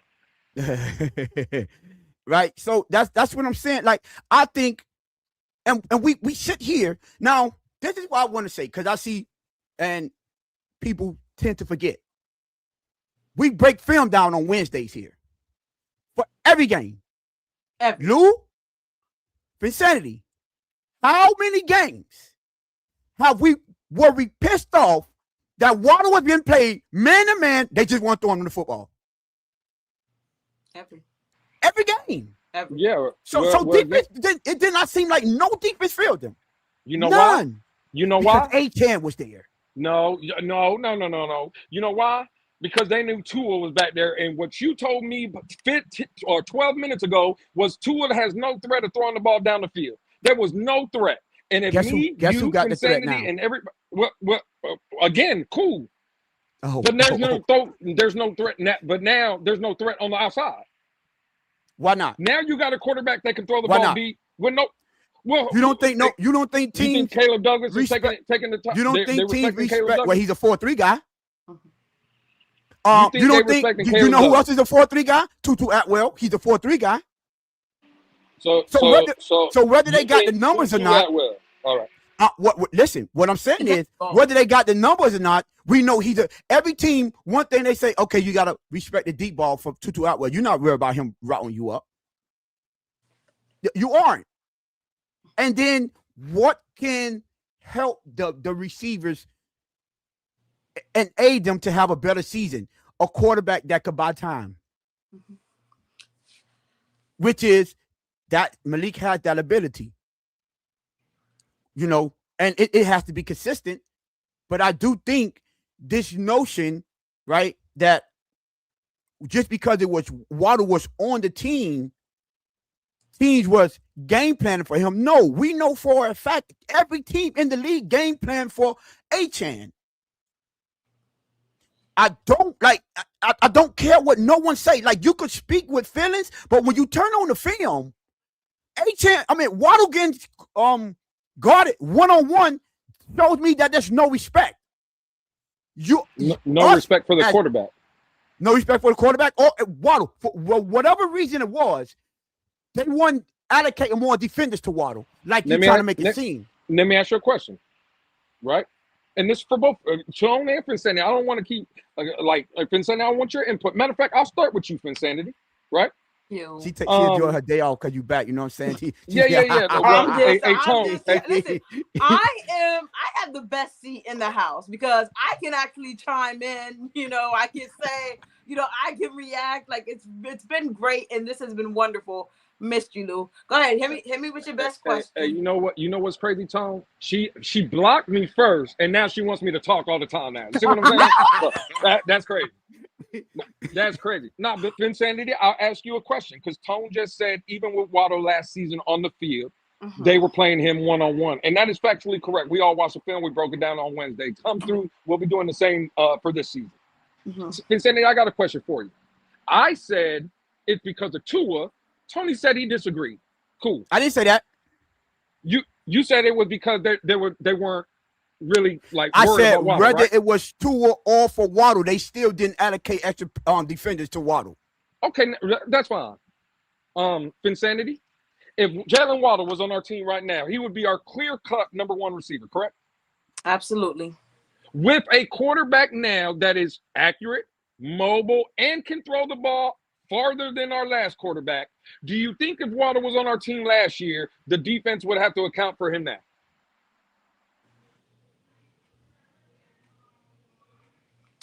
I feel like they would still be focused primarily on the run, but they would have to put how many weeks? on them. Okay, so let's say week one, they're see, and you might if you're going single high, you might see the safety try to shadow that, but you would still take immense accuracy and timing to get that because Waddle is like even when he goes up and he gets hit, he's dropping those balls. Ooh. Sometimes he brings them down, but for the most part, and then it's like his injuries, right? Can he stay on the field? You know, that has you know hurt Waddle with some of his statistics over the seasons and whatnot. Also, his aggressiveness, his mentality to want the ball. You know, we saw Malik Washington, you know, show up a little bit late. You know, and it was very interesting to watch since he's on this team. And we'll see, you know, when we talk about the wide receiver unit, I'm pretty sure we're going to, you know, delve deep into, you know, him and his development. But I'll say this. Waddle doesn't give that feel of a number one, but he can be if he wanted to be. But he's never gone out and taken it and shown the mentality to want it. So, regardless of all of that, even if, you know, Waddle was on, what's the name? The defense... The defensive coordinators, the linebackers would still have to honor Achane, right? And they would tell Malik, you have to prove it to us first. Time and time again. But guess what? They still do not want to give up. They don't want to give up that play to Achane. They don't. They don't because guess what? Absolutely. If he's gone, he's gone. You can get Waddle. You can then go play red zone, 20-yard deep defense and try to, you know, hold to a field goal, right? But Achane, if he's past the linebacker and the safety it's him and a safety, it's to the house. So when you say this, absolutely. I think they would rather give up something quick to Waddle or something, you know, primarily deep because you're going to catch him. He doesn't have that same speed that he used to have, due to the lower body injuries, and it is what it is.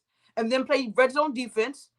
Then have 8 in the box, or like have, not even 8. Let's say 6. No, that's too low. 7, whatever. And HN is out there beating you. Like, no, that's something that you can't have. And Absolutely. to the point of it, the fact that HN consistently each game got one of those, it was kind of like we just kept jabbing at the team, just kept jabbing until that haymaker landed. And when it landed, it was a momentum like shifted depending on the score, but like it was like, okay, he broke through, and you felt that. Now the question is, can we win like that? And to Tone's point, a lot of those games weren't necessarily out of our hands. So we were given the opportunity to let that be our focal. And I think that's something that we have not talked about halfly, saying, you know what? We had something that worked. It just wasn't all put together because of other circumstances. And we got those things away from the team, right? We're not going to harp on it, right? But if we can do that, and we can still make some plays, like I said, in the play action, or off of a read option, or off of a bootleg, there's so many ways to manipulate the center of the field, to manipulate linebackers. We're not even talking about HN in the receiving game, lining him up and saying, you got to go guard him. We don't know how we're going to utilize Ali because he's power. You feel me? We don't know what the setup and lineups. And I remember when we were talking about the Panthers and how they would have their alignments in the backfield. They would have Chuba and Rico. And we were talking about how do we know who's getting the ball? And that's where I was like, oh, let me look at the stats and stuff like that. There's so many ways to get HN the ball. It doesn't necessarily just have to be a handoff. But to your point, because I love talking about HN and what he can do on the field. It's something that we could literally go on hours and hours about. Waddle never seized the opportunity to be that. And the opportunity was there for him. And it could be potentially because of what's her name, but we understand that his vocal leadership, it was a little bit lacking at times, and he never, to Tony's point, went and told the message to the right people on the right stage at the right time. They would not be out there game planning for Waddle like that. It would literally be stop HN, show disguise coverage to make Malik have to think, and then maybe we'll consider that. But he's not number 2 on the board. I think that's the 1 too, even if he's on this team. Let me ask you a question. Let me ask you a question. So I see two fan Lou. Last year, when you come to defend this team, and this is answer your question, two fan. When it came to defending this team, who did defenses game plan around? HN. And vicinity, both of y'all. HN. All right. Hands down. Do you think we went to any game that defenses came and said, we're going to stop Waddle at any moment last year? No.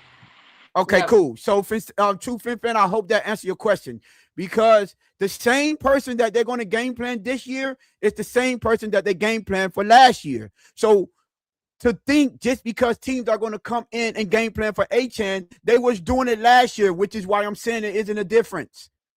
They was doing the same thing last year. Now, hold on. Go ahead. That is a fact. Well, that's a fact, Tone. But again, see, this is where the Malik Willis is the biggest question, right? And I'm not trying to cut you off. I just want to highlight, because, again, if he can extend plays and he can get the ball out, let's say, farther than others, right? Let's say Tutu Atwell is our Jalen Waddle this season. Small, fast, shifty, can get downfield, right? To Finsanity's point, week 1, when we play the Raiders, the plan is to stop A-Chain. But let's say 2 times, 3 times in that game, Tutu Atwell gets behind the defense. It's a touchdown of 60 yards, a broken play from Malik Willis for a 37-yard catch, and another whatever where Tutu gets loose for another 30 yards. And then week 2, Tutu gets loose for a 55-yard touchdown and a 40-some-yard broken play by Malik extending the play and stuff. Guess what happens week 3? It's less about A-Chain. No. Well, again, Absolutely I'm not. saying No. no. I'm not saying I want A-Chain's going to be I the took your focal saying. point. You're saying it's A-Chain- less, like it takes a little bit. No. Well, it is going to be less. If you think No. that teams are going to, we can say what we want. The fact of the matter is, y'all love A-Chain maybe a little bit more than I do. When you said that Jalen Waddle is not like that and he ain't fast like that, this and the third, I'm agreeing with you, Finsanity, right? What I will say, I also watched A-Chain get hawked down last year, not once, like twice. Because you never see them. You see somebody. You see somebody have an angle. Hold on, you see somebody had an angle, but we knew that was coming in, and I told y'all. I told y'all the calf injury. I told y'all that calf injury was going to allow him to do that last season. That's remember. I seen a lot of players have an angle in the Atlanta game against Jalen Waddle when he got to the end zone. That's a lie. That's a lie. We seen Jalen Waddle get ran down. We seen Jalen Waddle get ran down, like straight from behind, just run and catch him. And you never seen that from A-Chain. We seen it last year against the Jets. No. You see somebody with an angle. Is it different between somebody having an angle? The man got hogged down from the back, Tone. Against the Jets no, that was an angle. Somebody took an angle on A-Chain. He was in the middle of the field, Tone. That's still he got hogged down from the back. No, it wasn't. It was an angle, bro. Stop. Like, come on, bro. But it don't matter where he's at. I'll tell you what it is. If a player, anyways, we seen Waddle get hawked down every year. Not one. Multiple. Not one. Every single year we see Waddle. I can name you the Baltimore play when he got ran down. I'm like, what the heck? That would have been a touchdown. Didn't he get up all excited? Hold on. He got ran down in the Green Bay game. And Tyreek had to go and cut the player off to block him. That's how Waddle was able to score that 76-yard touchdown because he got ran down. So what y'all are telling me, in every game, if the offense is going, if Malik is killing them throwing the ball off for y'all's play action and y'all's escapability, if he's burning teams downfield, you telling me that it's going to be 100% the game plan to stop A-Chain? Is that what y'all telling me? What we tell you is, you said it's not going to be more about A-Chain, and we're going to say no. It's still going to be going into week 3. It's still going to be more about A-Chain, no matter what. These are why receivers tend to have breakout seasons. Okay, cool. Because unless you show me for multiple years that you're one of those guys, defense are still going to game plan about A-Chain. 1,000%. Now, A-Chain, now again, you just said, I just want to clarify, because you just said it has to be multiple seasons. Last year was A-Chain's only 1,000-yard season, correct? No, but last year wasn't A-Chain's season showing to being dynamic. About that. No, because you got to say multiple. From his rookie year, he broke records. From rookie year. Last year was his don't worry about you talk about numbers. We talk about being one of those players. I'm just asking you, how many years has A-Chain played football for the Dolphins? 3. In how many years has he ran for 1,000 yards in 3 years? 1 or 2, I think. One. Last okay. season. Last year, you 13. just got finished telling me it has to be multiple seasons. He's only giving you I didn't say 1,000 yards. I didn't say 1,000 yards. That's what you see. You always stop at a specific. I said this is why players have breakout seasons. I didn't say 1,500 yards, 1,100 yards, or 1,000 yards. I said this is why players have breakout seasons, because you have to show me for multiple years that you're one of those guys. A-Chain has showed you from rookie year that he's one of those guys. Regardless of what the number said, and him the 1,000 yards, his overall production, you know what he did have for 2 back-to-back seasons? 2 seasons back-to-back, over 1,500 yards total yards. All-purpose yards, he had 2 back-to-back seasons of those. He had over 1,000 total yard seasons every year in his career. If we're going to really be, that's what I'm saying. I ain't talking about this rushing. A-Chain has always been a dynamic player from season 1. Now, Now, real quick, I just want to again a shout out to the listen. You know what? Let me get in this chat a little bit. You know what I'm saying? Don't do it. Shout out to the homie Pablo Diaz. Waddle broke records his rookie season. Now, I just want to ask Tone Finsanity, how many records did Javon A-Chain break? 2 his rookie season. What's that? Average per rush. That you forgot? And yards per game. That's what he did for rookies. Now, The same thing Waddle did. Waddle broke 1 year with his more catches, and he barely broke 1,000 yards. Hey, Tone, can I ask you a question? Yeah. I bet. Now, when you say A-Chain, his rookie season, broke the season average for rushing yards per game, correct? I just want to make sure that's what you said, right? No, average per That's what I'm saying. rush. Average per rush. He broke. Yeah. He led the league, correct? Yeah, yes. Can you tell me how many games he played his rookie season? I think 10 or 11. All right, that would mean he missed 7 if he played 10, correct? Yeah, something like that. Yeah. I bet. You know what we used to say when people used to tell us about Tua Tagovailoa? Oh, his completion percentage was the highest in the league. Well, it's crazy that you would say that, right? When Tua played 7 games and missed 10. And the other But not in 20. Wait. Again, for one season, but consistently, Tua would miss games, right? And his 2023? completion percentage would be, okay, one season in 2023, Tom. But he played here 6 years. And every year Tua was high on completion percentage, right? He would be on the top. The problem was Tua was playing 10 games a season while the other quarterbacks were playing 17. So, Tua's completion percentage would be higher in 10 games, like A-Chain playing 10 games and other running backs playing 17. Is that not a fair assessment? Well, that's a good assessment. It's fair, but you want to know what the problem with that is? A-Chain led the league last year in average per rush. Now what? Like I said, I gave him one season, Tom. Last year, rookie season and last year. Average per rush. Rookie season, he played 8 games, Tom. Okay, but last year he played all games except 1.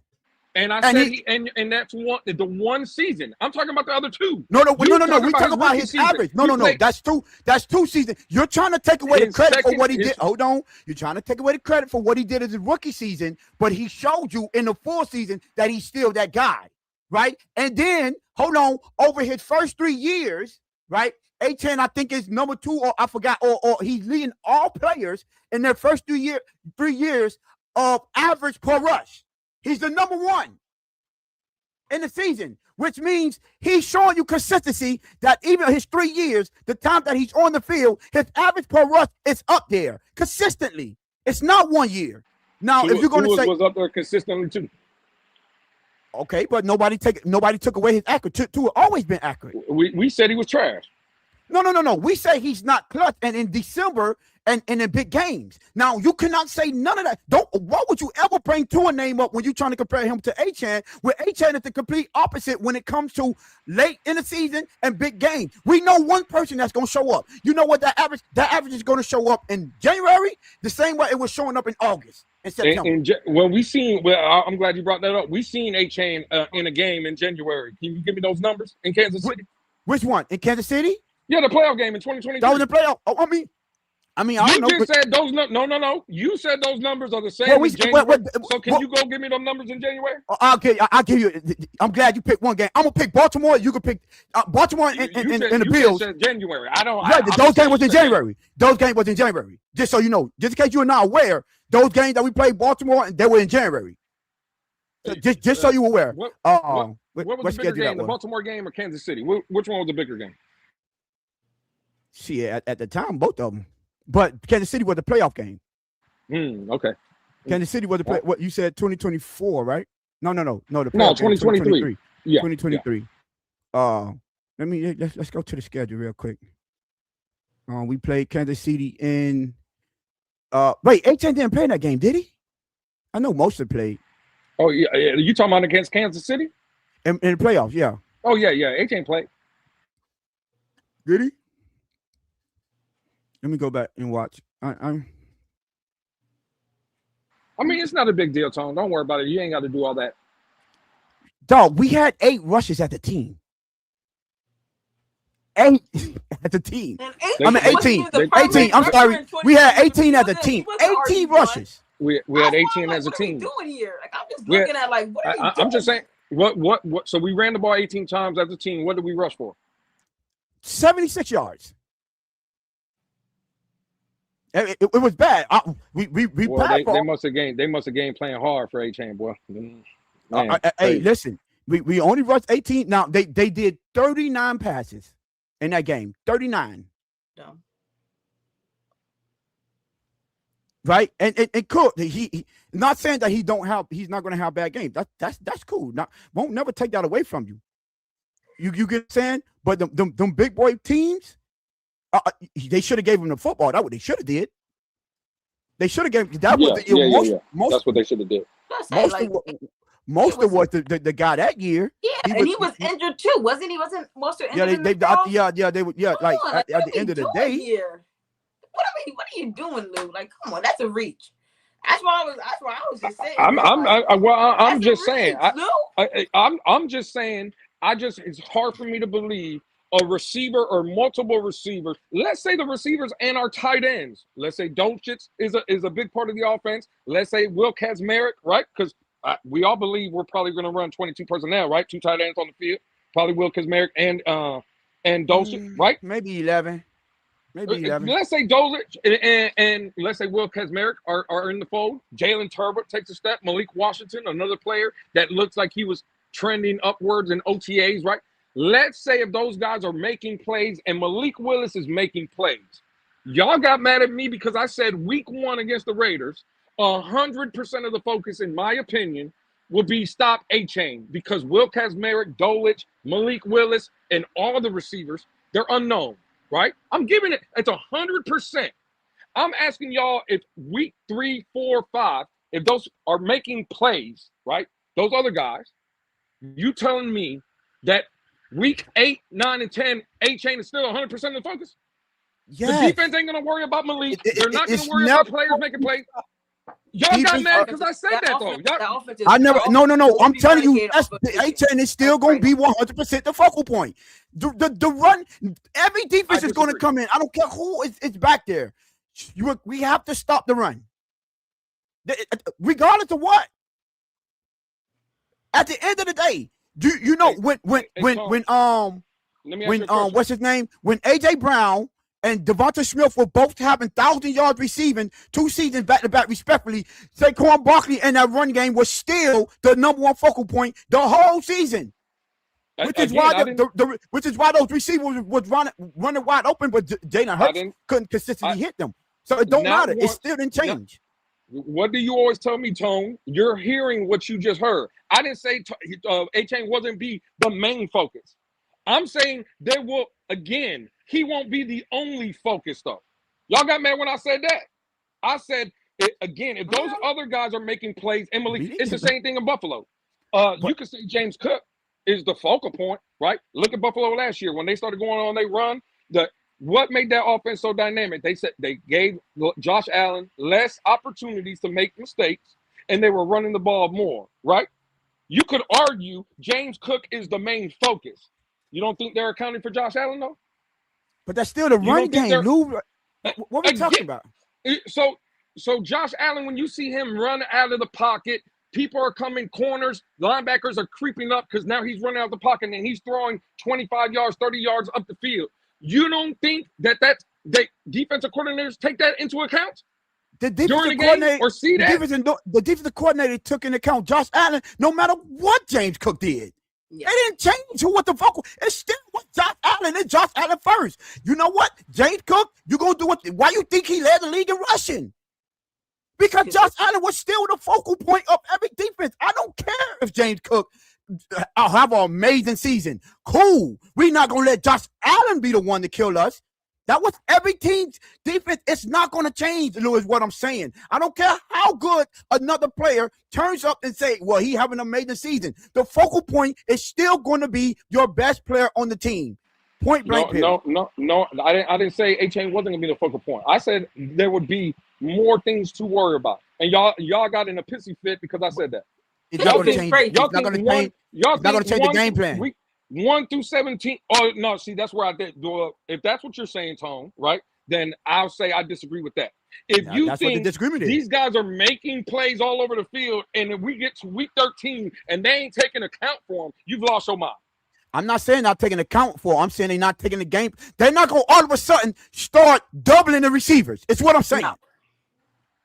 They're not. So if A-Chain starts having a terrible season, but the receivers are going absolutely berserk, then what happens? Is A-Chain still the focal point? The reason A-Chain was going to be having a terrible season is because he's the focal point of the defense. He is the focal point. Again, so if he's having a horrible season, you think in week 13 he's the focal point? Luke, that's your question. You know what? Because you know what? I love I love that you're back, right? And I'm just gonna ask you a simple question because you are smart, you know football, you know X's and O's, right? If you are a defensive coordinator, right? Realistically, right? You have 11 players on the field, right? What is the least amount of players you are willing to have in a box to stop Devon Achane? That you would feel comfortable consistently 6? throughout the whole game. 6? You're getting beat. How am I getting beat? This We make it is what seem I like would say. Achane. Yeah, we make it seem. He's Y'all running make it through seem. it and around it. Okay, all right. Respectfully. This- But this it's is- a good answer. It's a solid answer.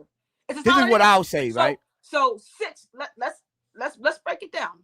Let's break it down, right? So it's 6, right?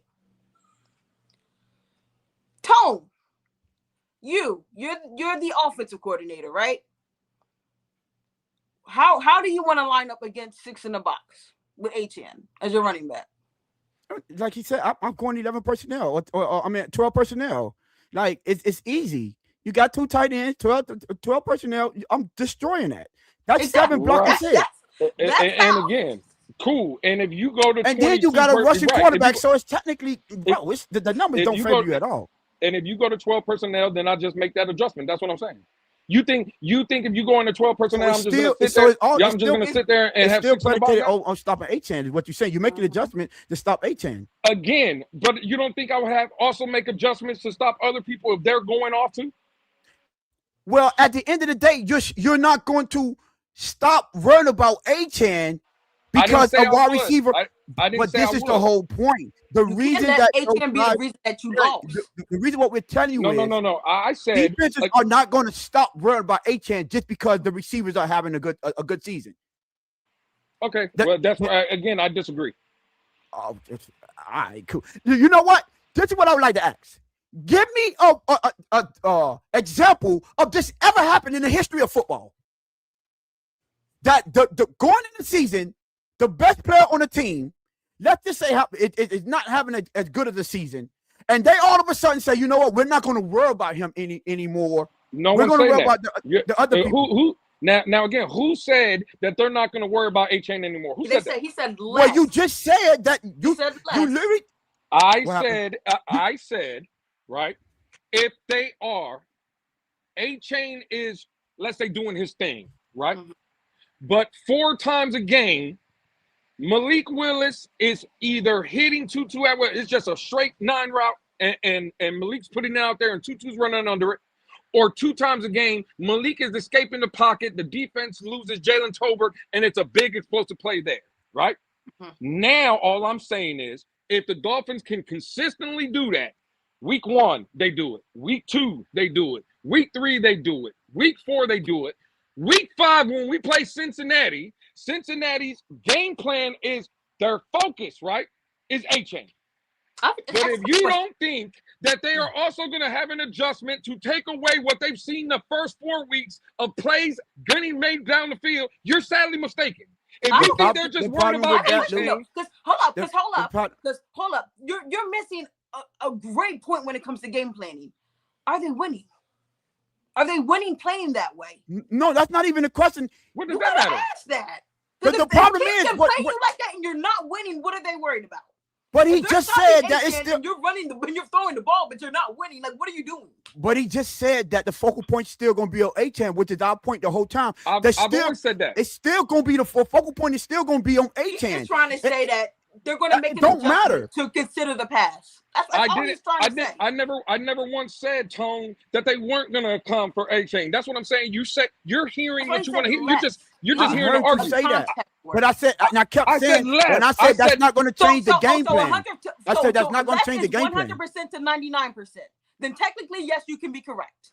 But we Okay, don't all think right. it's Well, gonna happen. Yeah, that's what I'm saying. We still saying. I was saying the question was To who's us, going to be it the don't- focal It don't point. even make sense because A10 is so instrumental. You better stop him, and it better be the focal point. His name, no matter what week it is, Yeah, he's gonna be the focal point. it's Yes. number one. No. And No it's one said that. circled with a big red marker when they're in there Absolutely. doing the team meeting, and whatever team is on Hard Knocks, they go up against the Dolphins. Guess what? The name they're going to be saying. They're not going to worry. They're not going to say no Tutu Atwell. They're not going to say no Jalen Tolbert. They're going to say, You're right. Right. Right. Devon Achane. Right. And that's Oh, where it is. yeah. And that's where it is. Again, I don't know what you and Tone are arguing. If you think again that 100% from week 1 to 17, all they're going to worry about is Achane, y'all both are wrong. I'm sorry. I'm here to tell you, y'all are both wrong. If you think it's going to be 100%, you're saying if everybody else is we would have making to show plays the out there, ability to and he's win just going to playing be like that 100% for of a the focal point, defensive no. coordinator I to don't even agree. blink and be worried about it. Do you understand how good these guys would have to be? Do you understand how instrumental the route running, the technique that would have to be implemented for them to blink and take an eye off of Achane? No, they don't. If Your they're route not running. winning, what? Okay. So your route running. Let me ask you this, Insanity, because like you told me, I'm gonna give you the same credit. You know football. You break down film. If Malik, you talking about how the route running and this, that, and the third. If Malik Willis does 3 cartwheels and a backflip, escapes the pocket, and now linebackers and let's say corners are now their eyes are turned away from the receiver, right? And they're focused on Malik because now Malik is with his escapability and his running ability is let's say coming out of the pocket. And their eyes come off that 4-3 Tutu Atwell and that 4-3 Jalen Tolbert. And Malik Willis can throw the ball 65 yards on a rope. You don't think that they'll think about that? That'll be in the back of their mind? You don't think that will happen? That's why they have the safety. Oh, okay. Now you're right. Hey, you're right. The safety, I bet. But they're going to focus. Now we see it all the time. Now we see it with Josh Allen. We see it with Patrick Mahomes. We've seen Joe Burrow. We've seen Lamar Jackson. We got one of those guys now that have the escapability to make off-script plays. That's something we've been screaming about for 6 years. And now you think that we got a guy that can actually do it, but teams ain't going to take account for it. I say that. Account for who? Are you saying receivers or Malik Willis? To do it consistently. He's only I'm so confused. Whether it's receivers or Malik Willis or what? What I'm saying is, again, perfect. Let's use Malik Willis. Achane is the focal. Achane is the focal point. Do you think if Malik Willis through 6 games is throwing for 300 yards and he's averaging 75 yards rushing a game, do you think by week 6 they're accounting for Malik Willis? Well, they're going to account for the quarterback. Or are they just worried about Achane and that's the only thing? They're accounting for the quarterback regardless. Yeah, you took this from a wide receiver to a quarterback conversation. Yeah, they're going to account for the quarterback regardless. I'm saying everybody. But if you see what you think is that still isn't going to take the focal point off of stopping the run. It isn't, especially with an Achane in nobody your said background. That, Tom. Nobody said that. It's going to be the focal. So that means basically the game plan it isn't going to change. It's just that our receivers are going to have more success. That's all it is. But at the end of the day, if you think teams are going to come in and say, okay, from now on, our focal point is going to be the passing game and not the running game, I just think you're sadly mistaken, right? I don't care how much of a success Tutu Atwell and Jalen Tolbert have, even Greg Dulcich, start having. No defensive coordinator is going to come in and say, okay, our focal point is now the passing game, not the run game. It's just not going to happen. It can. You trust me. I mean, we'll see.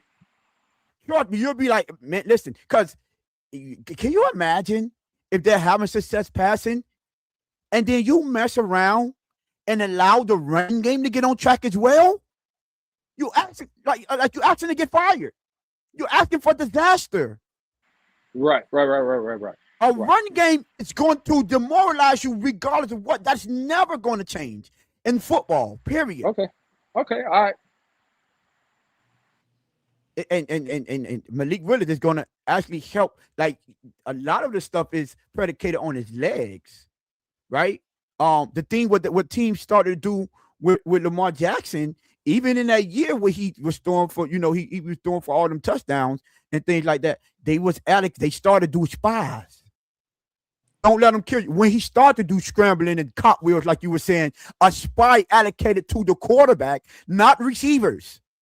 Don't allow him to do cartwheels, run around. I didn't just say receivers though. I'm saying everybody. Again, Drew and Insanity are right. I didn't say Achane is not going to be the focal point. What I'm saying is, it could be Will Kesmerick, it could be Dolich, it could be Malik Willis, it could be Malik Washington, it could be whoever outside of A-Chain on the offensive side of the ball. If they start making plays on a consistent basis, week in, week out, it's, oh, I got to, A-Chain is the focus, but I have to account for him. A-Chain is the focus. Oh, he also over here can make plays. It's not 100% of just, I got to stop A-Chain and don't worry because now I'm stopping A-Chain. Guess what happened? Kansas City played Philadelphia in the Super Bowl. You brought them up with A.J. Brown and Devontae Smith and that great offensive line, this, that, and the third. Kansas City said, well, y'all, they did what y'all said. Yes. Hey, Saquon Barkley's the only thing we got to do. We take away Saquon Barkley, we going to dominate. They got blown out because A.J. Brown went off and Devontae Smith went off. And they were so worried. The entire game plan was to stop one player, the other one's 8. And you are telling me now that for the Dolphins, I agree, A-Chain is the focus. What I'm saying is other players during the season are making plays. And no, don't worry about them because all we got to do is stop A-Chain. Y'all are wrong. But no one You're said wrong. that's the problem. That's the problem. Hold on, Facility. No. Hold Hold on. Just the problem with what you're saying. No one ever said they're going to say, don't worry about the wide receivers. No one ever said that. That's why you have cornerbacks and nickelbacks. That's why you have safeties and everything. They're still going to have, you're always going to take accountable. What we're saying is they're not going to take extra players and allocate them to those receivers that's going to be having good seasons, like what you just gave the exact example. Regardless of what Saquon Barkley was doing, they still ran the ball tremendously, a whole lot. And guess what? They still had to do that whole game. They still had to allocate those extra players to stop Saquon Barkley because the only way you was going to beat us is those receivers are going to continue to have to make plays. But Saquon Barkley isn't, because you know why Saquon Barkley isn't killing us? Because we are allocating players to him. Yeah. So what you're dismissing is we're not saying that they're saying forget receivers or the weapons. What we're saying is it's not going to change the mind of defenders and say now we have to take the players that we was allocating to stop, i.e. A-Chan, and take that player or those players, said players, and now allocate them to the passing receivers because they're going off. That is not going to happen. It will. Teams are going to live with those. We're going to lose like that. You made our point. In the biggest game, on the biggest stage, a Super Bowl winning defensive coordinator said, we got to stop the run. Right. And Philly still ran. So look how many attempts. But guess what? To their point, they still had to get the ball in Saquon to keep it honest. Absolutely. And their lineup, their formation had to be what it is to keep them honest. Right. How we line it up. Yeah, absolutely. And Saquon Barkley had 40 yards in that Super Bowl. I'm gonna get away from that game. I'm gonna go back to the 2023 Miami Dolphins season. How many rushes? I don't care how many rushes. That matters. Well, cool. Tone, if you want to look it up, by all means, look it up. I'm not gonna look it up, but I am gonna go to the 2023 Miami Dolphins season, where in our backfield, the leading touchdown getter in the league for that season was in the Dolphin backfield. That was Raheem Mostert. Raheem Mostert, yes. He had 18 rushing touchdowns. A-Chain, according to what everybody says, he hasn't shown the ability to be stopped in any time is a Dolphin. That's what y'all are saying. He's been incredible. He also played in 2023. Right? Now, I'm asking both of y'all. The leading rushing touchdown getter is in our backfield with A-Chain. What did defenses do in 2023 against the Miami Dolphins? The same thing that they've been doing. What? Too high. What did they do? And trying to stop that dynamic passing. You proven our point. It did not. The defense did not stop how they was defending us. They still. And what I'm trying to say, but who was the best player on the team at the time? Tariq was the best player, and I don't care how many touchdowns Mostert had. They still said Tariq is not going to beat us. You're going to break a record rushing the ball, but we're not letting you beat us with the passing. Thank you for proving our point. We're not letting Tyreek get behind us. I'm gonna tell you right now. Stop making I'm gonna tell you right now. Finsanity, you've done a. Now, I just want to be clear. You have done an amazing job, Finsanity, over the past couple of days, right? But I'm already starting to see. I'm already starting to see my brother down there. He's already sweating. That's because the man is back.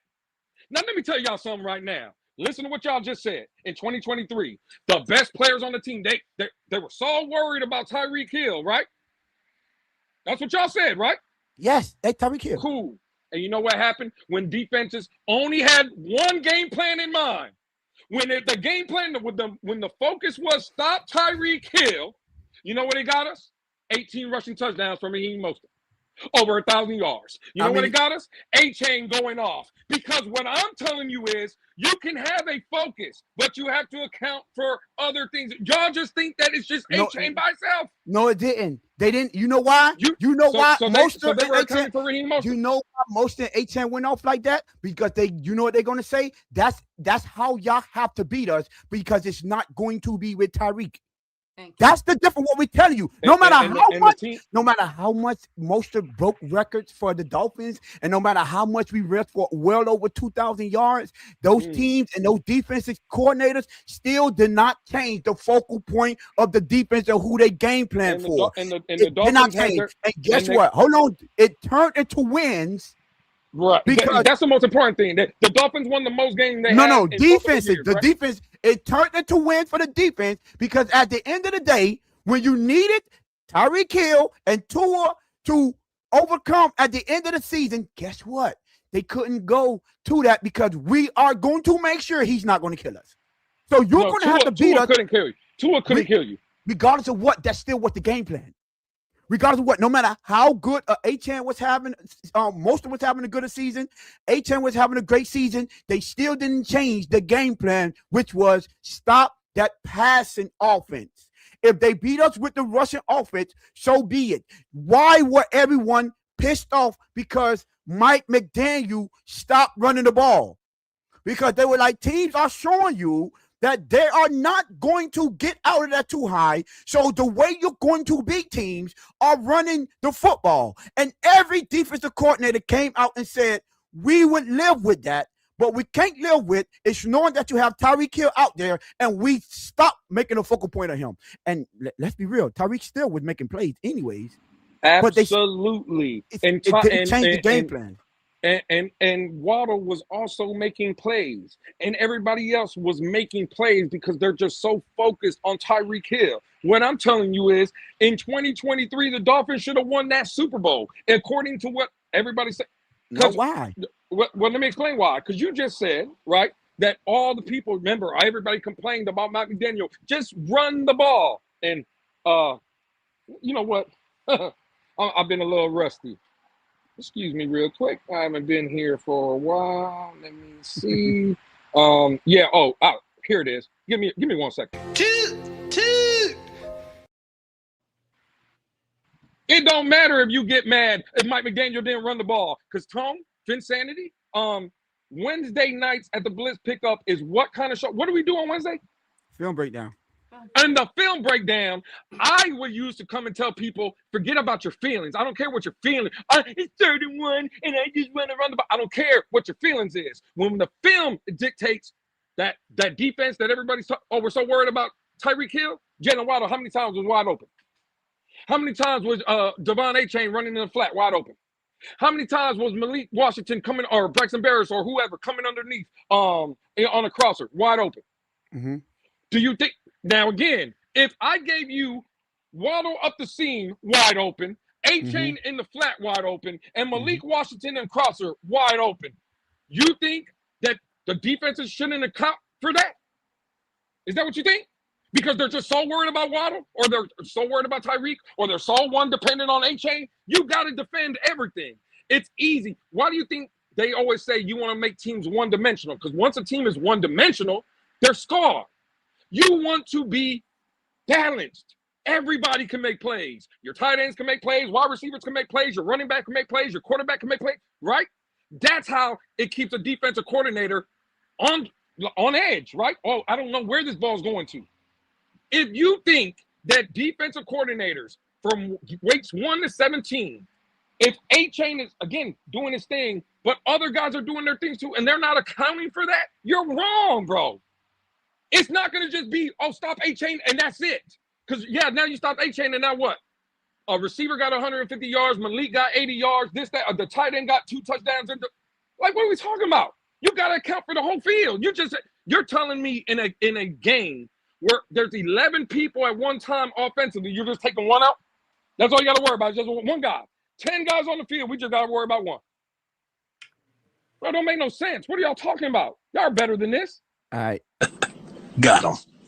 We fucking got him. You know what I love when my brother do? Just walk into traps.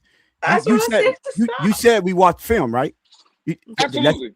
Absolutely. And you said those guys was running up in the seams and drag routes. What's one thing that didn't change, Lou? The What do you defensive mean? game plan. They still was too high and said, you're going to have to beat us up the seam. You're going to have to beat us outside the numbers, is what we're telling you, regardless of how many times they were running wide open, how many times Tua had an opportunity to beat defenses, they still did not change the game plan. You're going for what you think defensive coordinators should do and how you feel they should change, because you have to account for 11 players to what has actually been happening. Because what we are seeing is what we break down is, these are what do you have to do to beat these teams, the defenses. They're telling you. So unless you are willing to do this, 10 out of 10 times, you are going to lose because they're not changing their game plan. They did it for Patrick Mahomes. Once he started being that deep down the field and being able to throw off platform, what did they say? We're not going to let you kill us with that, Patrick Mahomes. You're going to have to change the way that you play and become a check down Charlie, because that is the way you're going to have to win. Because what way you aren't going to win is beating us deep and doing all that. And no defense changed. You know why he was winning them Super Bowls? Because he stayed consistent and say, well, I might have to beat them short. I'm going to have to be patient, because that's the only way he was going to beat them defenses. And it don't matter if how many Super Bowls did he win that way, Tom? 2. He won 2. He won 2? His last 2 that way. Yeah, because the first one he was high flying. But when teams, remember, Lou under Roma and Roma, when my boy Joe Burrow, when they beat them in the AFC, I don't know, with the championship game, with the AFC championship game, he was the one that say, hold on, I'm going to rush 2 and drop back 8. I'm at 9.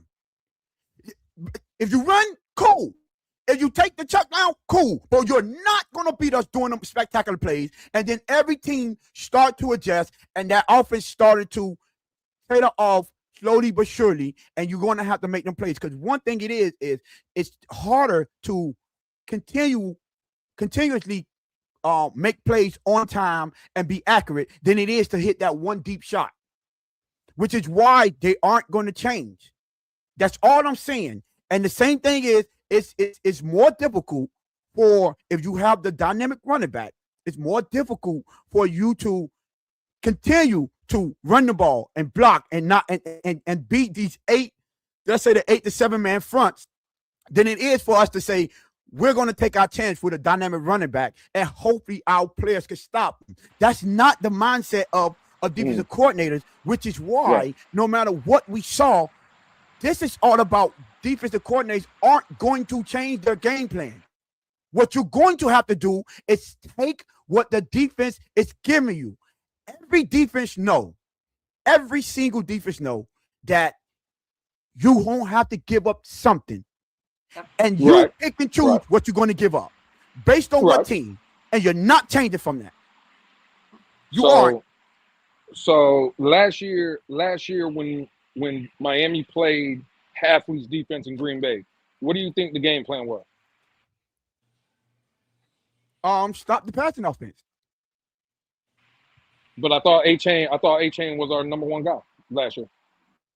No. What? I'm sorry. I'm thinking you talk about the one with 2 or through all them. No. I'm talking about last year when we went to Green Bay. It was stop A-Chain. It was just stop A-Chain. Yeah. Okay, cool. And you think in 2023, when I was doing that, and you just had your rebuttal, right? And the first thing you said was, that's why the defenses didn't change, correct? Yeah, that's what you said when I was bringing up the focal point was to stop the. Yes, Tyreek is not going to kill you. Was okay, cool. Now let me ask you this, Tom. Better yet, before I ask you, I'm gonna do you like you did me. Got him. We fucking got him. Let me ask you a question now, Tom. In my when I was speaking and I said you had Devon A-Chain in the flat, you had Malik Willis caught on crosser, and you had Jalen Waddle streaking down the seam in the middle of the field, which we've seen consistently in 2023. What we didn't see was Tua hitting that consistently. If Tua was hitting that consistently and Waddle was streaking down the field wide open and that ball was hitting Waddle and Waddle was scoring, and on a lot of those games when we would look up in the fourth quarter and the Dolphins were 2 for 8 on third down because Tua either got sacked or they ran the ball and they got stopped because the defense knew what they were doing. Let's say Tua was hitting that crosser. Or let's say Tua was hitting A-Chain in the flat, and A-Chain, according to what you said, leads the league in broken tackles and this, that, and third. Do you think defense would have accounted for that? So what are you asking is they were accounting for that, but that still wouldn't change the game plan and stop the passing game from beating you. So they were accounting. What, so when in you the world? You're a little streaking, rusty, my brother. They wasn't going to switch. What your rebuttal should have been, right, is if A-Chan would have been going off, do you think the defensive coordinator would have switched from trying to stop the pass to the run? A-Chain was going off. Hold on. Raheem Mostert, that was the only year Raheem Mostert got 1,000 yards. And what I'm telling you is, we ran for 2,000 yards as a team. The running backs were going off. And what I'm telling you is, it still didn't change the defensive coordinator game plan. Because of the fact that when the plays like Waddle and other guys were there to be made, we didn't make them. That's why they don't change. If those plays are being made, do you think, Tone? So you saying, Tyreek didn't have 1,700 yards back-to-back seasons here? So just Tyreek. I'm talking about. So Waddle didn't have 1,300 yards. Multiple guys making plays. Right? Waddle didn't have 1,300 yards? That was 2022. I'm just asking, did he have 1,300 yards? That was 20. I'm saying, and that was in 2022. And did any defense change the way that they was game planning for us? The answer is no. And when they didn't, so what you're saying is, right? What you're saying, Tone, listen to what you're saying. The defense never changed. The game plan was to stop the passing offense, right? The game plan was to stop Tyreek and Waddle, let's say, right? That's what you're saying. Yes, the passing offense. And when teams just stuck to that, the Dolphins as a team ran for 2,000 yards. And but they was willing to live and die by that. That's what you don't understand. They died by that. And guess what? At the end of the season, using that strategy helped them beat every team that went up against the Dolphins, was able to beat them because they knew that was the only way you was going to beat them. Because Tua was trash. Because I tell you right now, it don't matter why the defense still plays like that. Again, if Josh Allen was behind center, you think the teams were still playing like that? The teams are going to game plan around Josh Allen the same way in the beginning of the season or in the offseason. It doesn't matter. The game plan isn't changing. Don't try to switch. Don't try to move the goalpost. The goalpost is whoever is the focal point. I don't care how much any other player do. They still are going to be the focal point of any defense going into that game. No matter how good. If Lamar Jackson is our quarterback, or Josh Allen is our quarterback, or Joe Burrow is our quarterback, with Tyreek on the field, A-Chain on the field, Waddle on the field, you're telling me they're only thinking about those quarterbacks. That's it. They're going to forget about Waddle? That's the focal point. Stop saying forget. We saying the focal point. If the quarterback, if you got a Joe Burrow, when you got Joe Burrow and you got Jamar Chase and you got T. Higgins and all that, everyone is going to say everybody.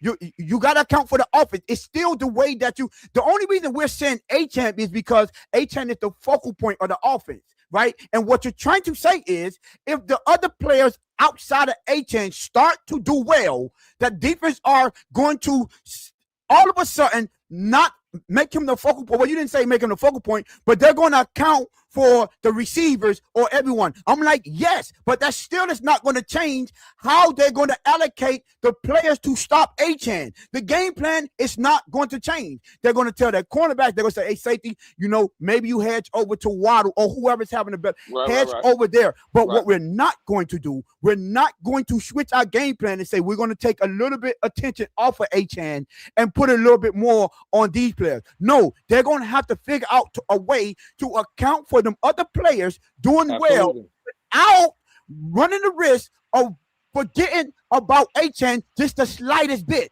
because he's still the most dangerous player on that team. I'm not saying they're going to forget him. I'm not saying it's still going to change the game plan. They are, again, we can say they're not. If week 1 the Raiders want to throw 8 men in the box and they say, listen, we don't respect Malik Willis or none of the receivers in Miami, we're throwing 8 men in the box. If Malik comes out and throws for 400 and 5 touchdowns, week 2, 49ers, 8 men in the box. Hey, dog, Achane is their best. Hey, dog, we're going to stop Achane. Cool. Malik Willis throws for 406 touchdowns. In 2 games, he's almost at 1,000 yards and 10 touchdowns. Week 3, they are going to try to stop Achane. How many there will be less 8-man fronts week 3 if that happens. Well, and that's all I'm saying. How many? See, you're making will be the focus. You're making up unrealistic scenarios. You're making up unrealistic scenarios to fit your narrative. How many rushes? I'm just trying to get you to understand, Tone.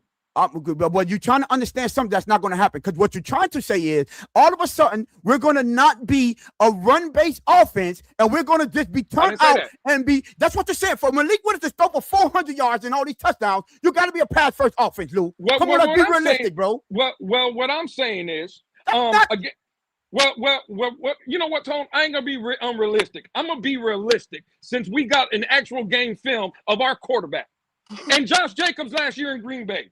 When Baltimore had a game plan to stop Josh Jacobs, Malik Willis was a very efficient 287 yards, 3 passing touchdowns. Correct? No. 1 passing touchdown, 2 rushes. 2 rushing. 3. I'm just saying 3. He had 3. He accounted for 3 touchdowns. Correct? Yes. Okay, cool. And 287 yards passing. Correct? Yes. I think it was almost 300. Yeah, it was 287. Yeah. Mm-hmm. Right? What I'm saying is, Tone, Finsanity, if week 8, week 9, that's what our offense looks like. Achane is getting his. There's a breakaway one here, there. Again, cool. Achane is being Achane, right? But Malik is having some games like that where it's 287, this, that, and third. Malik Washington, hey, we looked up by week 8 and he's a surprise. He has 500 yards. Or Caleb Douglas is this 50-50 guy that Malik every once or twice a game throws it up and he comes down with the ball and he's 85, 90 yards a game. You got to start accounting for that, Tone, is all I'm saying.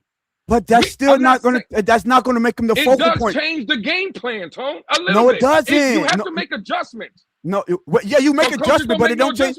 That you make adjustment, but your focal point is still going to be stop the run game. Insanity, can you tell Tone that I never once said Achane is not going to be the focal point of the game plan? What are you talking about? You do know, Tone, you do know when I first started speaking and I asked Insanity the question, I said, if things like that happen where now other guys because I'm going to be honest, I don't like Caleb Douglas. Jalen Tolbert, cool. Hey, we know what Malik Washington is. I don't think we have, from a weapon standpoint, outside of Achane, right? I don't think anything else scares you. What I'm saying is, Tone, if we get pleasant surprises from Tolbert and Tutu Atwell and our tight end Dolich, and if other guys are starting to make plays, Achane is the focus, right, in every game. But if week 1, 2, and 3, it's 8-man fronts, right? Because we're going to stop Achane. But now we're getting beat, especially if the Dolphins start winning and other guys are making plays. All I'm saying is week 4, 5, and 6, maybe we start seeing 6-man fronts instead of those 8-man fronts. That is changing the game plan, Tone. But You're still focused. The main focus is the problem with what you say. But you have to account for everybody. This is the problem with what you say, and I'm not letting you get away with that. Because what you do is you tell halfway so it can sound good when you say it. Now, How else you want me to say it, hold bro? on, let me ask you a question. How many rushing attempts is Achane getting? Because that's what really matters. Because if he's only getting these yards, the same as last year, 18 or 20. If he's getting 18 and 20 and it's taking you 8-man fronts to stop him, they're not going to stop that. Because the reason he's not being effective is because you allocated the 8-man fronts to him. So it'll be a fool for a defensive coordinator to say, you know what? With them 8-man fronts, Achane was only getting 60 yards a game. Or let's just say 40 yards a game. Let's see what he could do with a 6-man front. You know how foolish you got to be a god doggone defensive coordinator to think like that. You got to understand the reason that he's getting 40 yards is because we are allocating 8-man to it. And if the Dolphins show the ability, which is for all saying that they're still going to run the ball to keep them honest, there's no way you change that game plan. It's just not. That's not how football works, sir.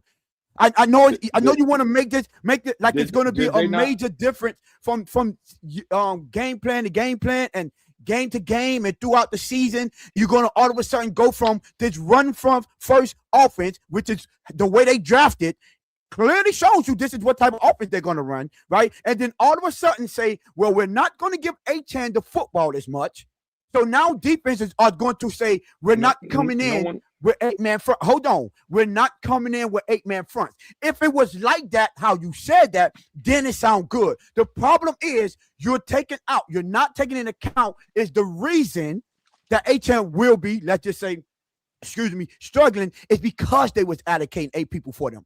And the reason that these players are making plays on the outside is because teams will rather die by that because Malik Willis isn't proven and Achane is than to go out and say, we're going to not do 8-man in the front. We're going to let Achane get 6-man fronts and run the risk of letting the Miami Dolphins have a run game on top of a passing game.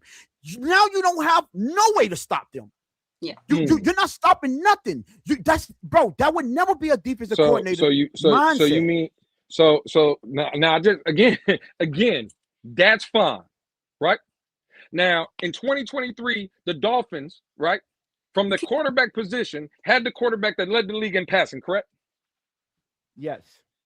They also had the leading rusher in touchdown getting with Raheem Mostert, correct? Yes. And Achane on top of that, correct? With like 700, 800 yards in 2023? Yes. Now, you just got finished saying that you can't let Miami they can't do both. Well, we did both in 2023. With that same running back that with Achane, with another running back that got you 1,000 yards. How did teams beat us then in 2023, Tone, if insanity? They beat us by not letting that pass game kill us. If you're going to kill us with the run, we would live with that. And what I'm telling you that's is not. And that's what defenses do. No matter how much you want to say, Lou. No matter how much the reason's going to be the same. Poison, Lou. They pick their poison. Thank you. They picked their poison. They picked their poison. You're going to give one thing up. And the poison was, y'all going to have to beat us running the ball because we're not going to stop trying to defend Tyreek. And guess what? It's just like the best player on your team. Any play. He's going to get his, but we're not going to let him go automatic crazy. You still have to allocate them. And you just have to live with the results. So you think the reason we got stopped in 2023 is because the defenses were taking stuff away? Their game plan was to take the passing game away. Guess what it was? Okay, cool. Let's give you the game plan. Clog up the middle of the field, make Tua beat you outside the numbers. It never changed from that. Cool. Ever. Right. So it was never a point when they say, you know what? Huh? What I'm asking, right? I'm with you. What I'm asking is that the reason the Dolphins offense got stopped in 2023? What do you mean? It's I'm game saying plan? the game plan that you're what you're saying is that Remember, game plan worked in the Kansas City game. In the Kansas City game, we threw the ball 39 times. Yes, in the playoff game, and we knew we were going to lose that game because it was one of the coldest games in history. What I'm asking you is, throughout the season, though, with the game plans that they had, we just stopped Tyreek and we stopped that passing game and cooled it. You think that's what they did? Do you think that's what they did in 2023? Again, defenses had that game plan. What I'm asking you is that the reason the Dolphins didn't win in 2023?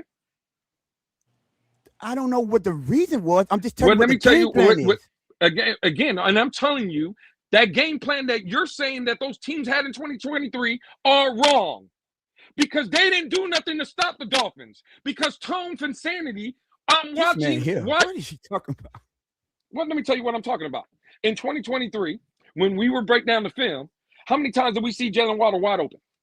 That don't change what the game plan Game was. plan is. Again, What the are we game, talking about? You think the the game plan was offensive. because what they I'm know telling you. he was open because the I game need plan. I The knew- game plan was to Right, make right. Tua throw outside the number. That was yes, right. That was the game plan. Stop Tyreek. Cool. And make Tua throw outside. Yes. What I'm saying is, if Tua in those games that we all broke down and we watched would have started hitting consistently the wide open Jalen Waddles, the wide open Malik Washington, right? What I'm saying is, if Tua was more consistent of doing that, do the game plan have to change? Do they have to adjust? Do they have to now account for, hey, it's easy. I got a game plan. Let's stop Tyreek because we know Tua's just going to Tyreek. We know that. He can't do nothing else. That's the game plan. But if Tua adjusts, it wasn't necessarily Listen to only what you're Tyreek. saying. Are If you? Lewis, Tua what start- you're saying is what you're saying. You know It's how much that don't make sense. They still will have to account How for the don't it passing make- game because you're losing by the passing I- game. They're not going to automatically switch and say now we're I'm going to not allocate. saying they're- We're going to make an Right. 8-man front. It's still the same game plan. Tone. Whether you're successful at it or not you change the doesn't change players, that. that's- That's the game plan, Lou. how many times Tone Insanity, again, the game plan, back in those days, right? The Mike McDaniel era, Tua Tagovailoa was, according to him and according to our head coach, they were force-feeding one man the ball. Y'all remember that? Yes. Okay, Yeah. cool. If defenses know that, let's say corner on Tyreek, safety over the top on Tyreek. Mm-hmm. There's two guys now, right? Mm-hmm. On Too one high, play. and that's not necessarily on Tyreek, but they had Okay, too well- high regardless. He usually, we seen too high, right? Mm-hmm. If they're playing that, are there other routes in the passing game that can concern a defense? Yes, every passing game. Okay, Yes, okay, cool. What I'm telling you is the game plans worked against the Dolphins because the Dolphins never adjusted. Tua couldn't do the other thing. Huh? But if Tua was hitting those underneath routes that were wide open, and if Tua was doing the other things, now they got to adjust to that, correct? Lou, I think what you're saying, what you're trying to say, we're not saying they only using one type of play call. We're saying the game plan is stop the passing. No matter if Tua hit those passes in the seam or not, they're still going to be game planning to stop the passing offense. It don't matter how you do it. Stop trying to narrow it down to, oh, you're only going to play defense this one way and that way. That's not even realistic. All defense play different defense schemes. They can disguise it different. They can disguise it. They can do whatever they want, but it's still not going to change the fact that they're going to stop the game plan. We're not saying that they're only going to say, everyone keep your eyes on Achane. What we're saying is the focal point is going to be the run, period. Achane just so happened to be our running back. But I did add in the fact Malik Willis going to make it a little bit different for them to just focus on Achane because of his ability to run. So we're not saying that. What we're saying is the game plan is still going to, the focal point is going to be Achane and the run game, period, no matter what. If we start beating them, if Malik Willis start beating them downfield and our receivers and our tight ends start making plays, the run is still going to be the focal point of defenses. They're going to have to figure out a way with their secondary to say, hey, we know he hit these, so y'all just stay honest. Stay respectful. Do not go get the eye candy and be looking in the backfield. We need y'all to focus more on y'all players. That's cool. That's every defense. But what we're saying is it's not going to come out and say, you know what? That receiver has been killing us. So we can't focus on the run as much like we used to. We have to now account for, the passing and the receiving. So maybe we're not going to run whatever has been working to stop the run game. The defense aren't going to do that is what we're saying. I think the way you're making it seem like we're saying that they're going to focus on Achane and Achane alone and not account for other receivers or other aspects of the offense. No, that's not what we're saying. We're saying the focal point is going to be Achane, and even if they make adjustments, it's not going to come to the detriment of what they have been doing to stop Achane, is what we're saying. It's not. Cool. Which is what could be respectful. Hey man, we got 2.5 hours. Shout out to my brother being back for the first time. He got one. I ain't gonna lie. You got me sweating now. I ain't gonna lie. That's crazy. Hey, I know one thing. He ain't real about whatever his injury is. Listen, welcome back to the Blitz Pickup. Listen, listen. You got me going. You got Insanity going. You got. I was chilling. I just chimed in a little. Boy, this is fun, y'all. I'm sorry. I ain't gonna say because y'all getting this good content, but 2.5 hours, it don't even feel like 2.5 hours. But you know, this is what we do, baby. Well, if Insanity, you weren't around the other day when I said in the space, but hey, Tone, I'm gonna tell you right now, my wife is looking at me right now. You off the list. I'm telling you right now. Hey, if you know, you know. Mama Bear said Tone is off the list. Hey, you crazy? I bet she ain't see you that animated, that happy in a minute. I tell you that. She gonna say, you know what? That's why Tone the real one. He got my boy up there doing his thing. He didn't even seem injured at all. She looking at me now. She's like, "Oh, you don't feel no pain right now, do you?" No, I'm good. I'm good right now. Yeah, I'm back. Hey, you want to get some work done? Put the Blitz Pickup on and let Lou argue with me on screen. He gonna forget about any pain. Shout out there, man. God dog. We got one of the ones, you know what I'm saying? But we appreciate all y'all. Man, that's a good one. Fish, anything else before we get up out of here? Great show. It was great to be back in a moderator / co-host / speaking role. Lou, I'm so happy you're feeling better. I'm so glad that tonight was able to relieve whatever you're going through, and understand that I'm still praying for you every single day. Hope you get better. To the chat, thank you. You guys were so amazing. Oh my gosh. Some of your comments, like I was trying to hold in a reaction or hold in a laugh, but you guys were absolutely amazing. Thank you for voting on the poll. Which is more important? Listen, a dominant rush defense got 48%. A dominant rush offense got 26%. And did you hit the like button? Got 26%. But we hope 100% of you hit the like button. And don't forget to subscribe. Don't forget to tell someone to come over, subscribe, and have them tell someone to come over, subscribe. We're really trying to build a community here. We're bringing back that, it has that real authentic fan feel. It has that we're really just going to come at each other and challenge each other to be better each and every show. So welcome to the off season. Welcome to the ride. This is the Blitz Pickup. Tone, did you want to make an announcement, or I don't know if you want to announce it, but that's all I got. See you guys soon. That's all I'm gonna say. I'm gonna see you guys soon. Before my brother ended, yes, tomorrow the plan is, if everything go well, shout out to all y'all. Y'all could join us on TD Fins Talk. We do have a scheduled collaboration on his channel from 8 to 8:45. So we will be live over there. So y'all make sure y'all go over there to TD's channel to show us some support at 8 o'clock tomorrow night.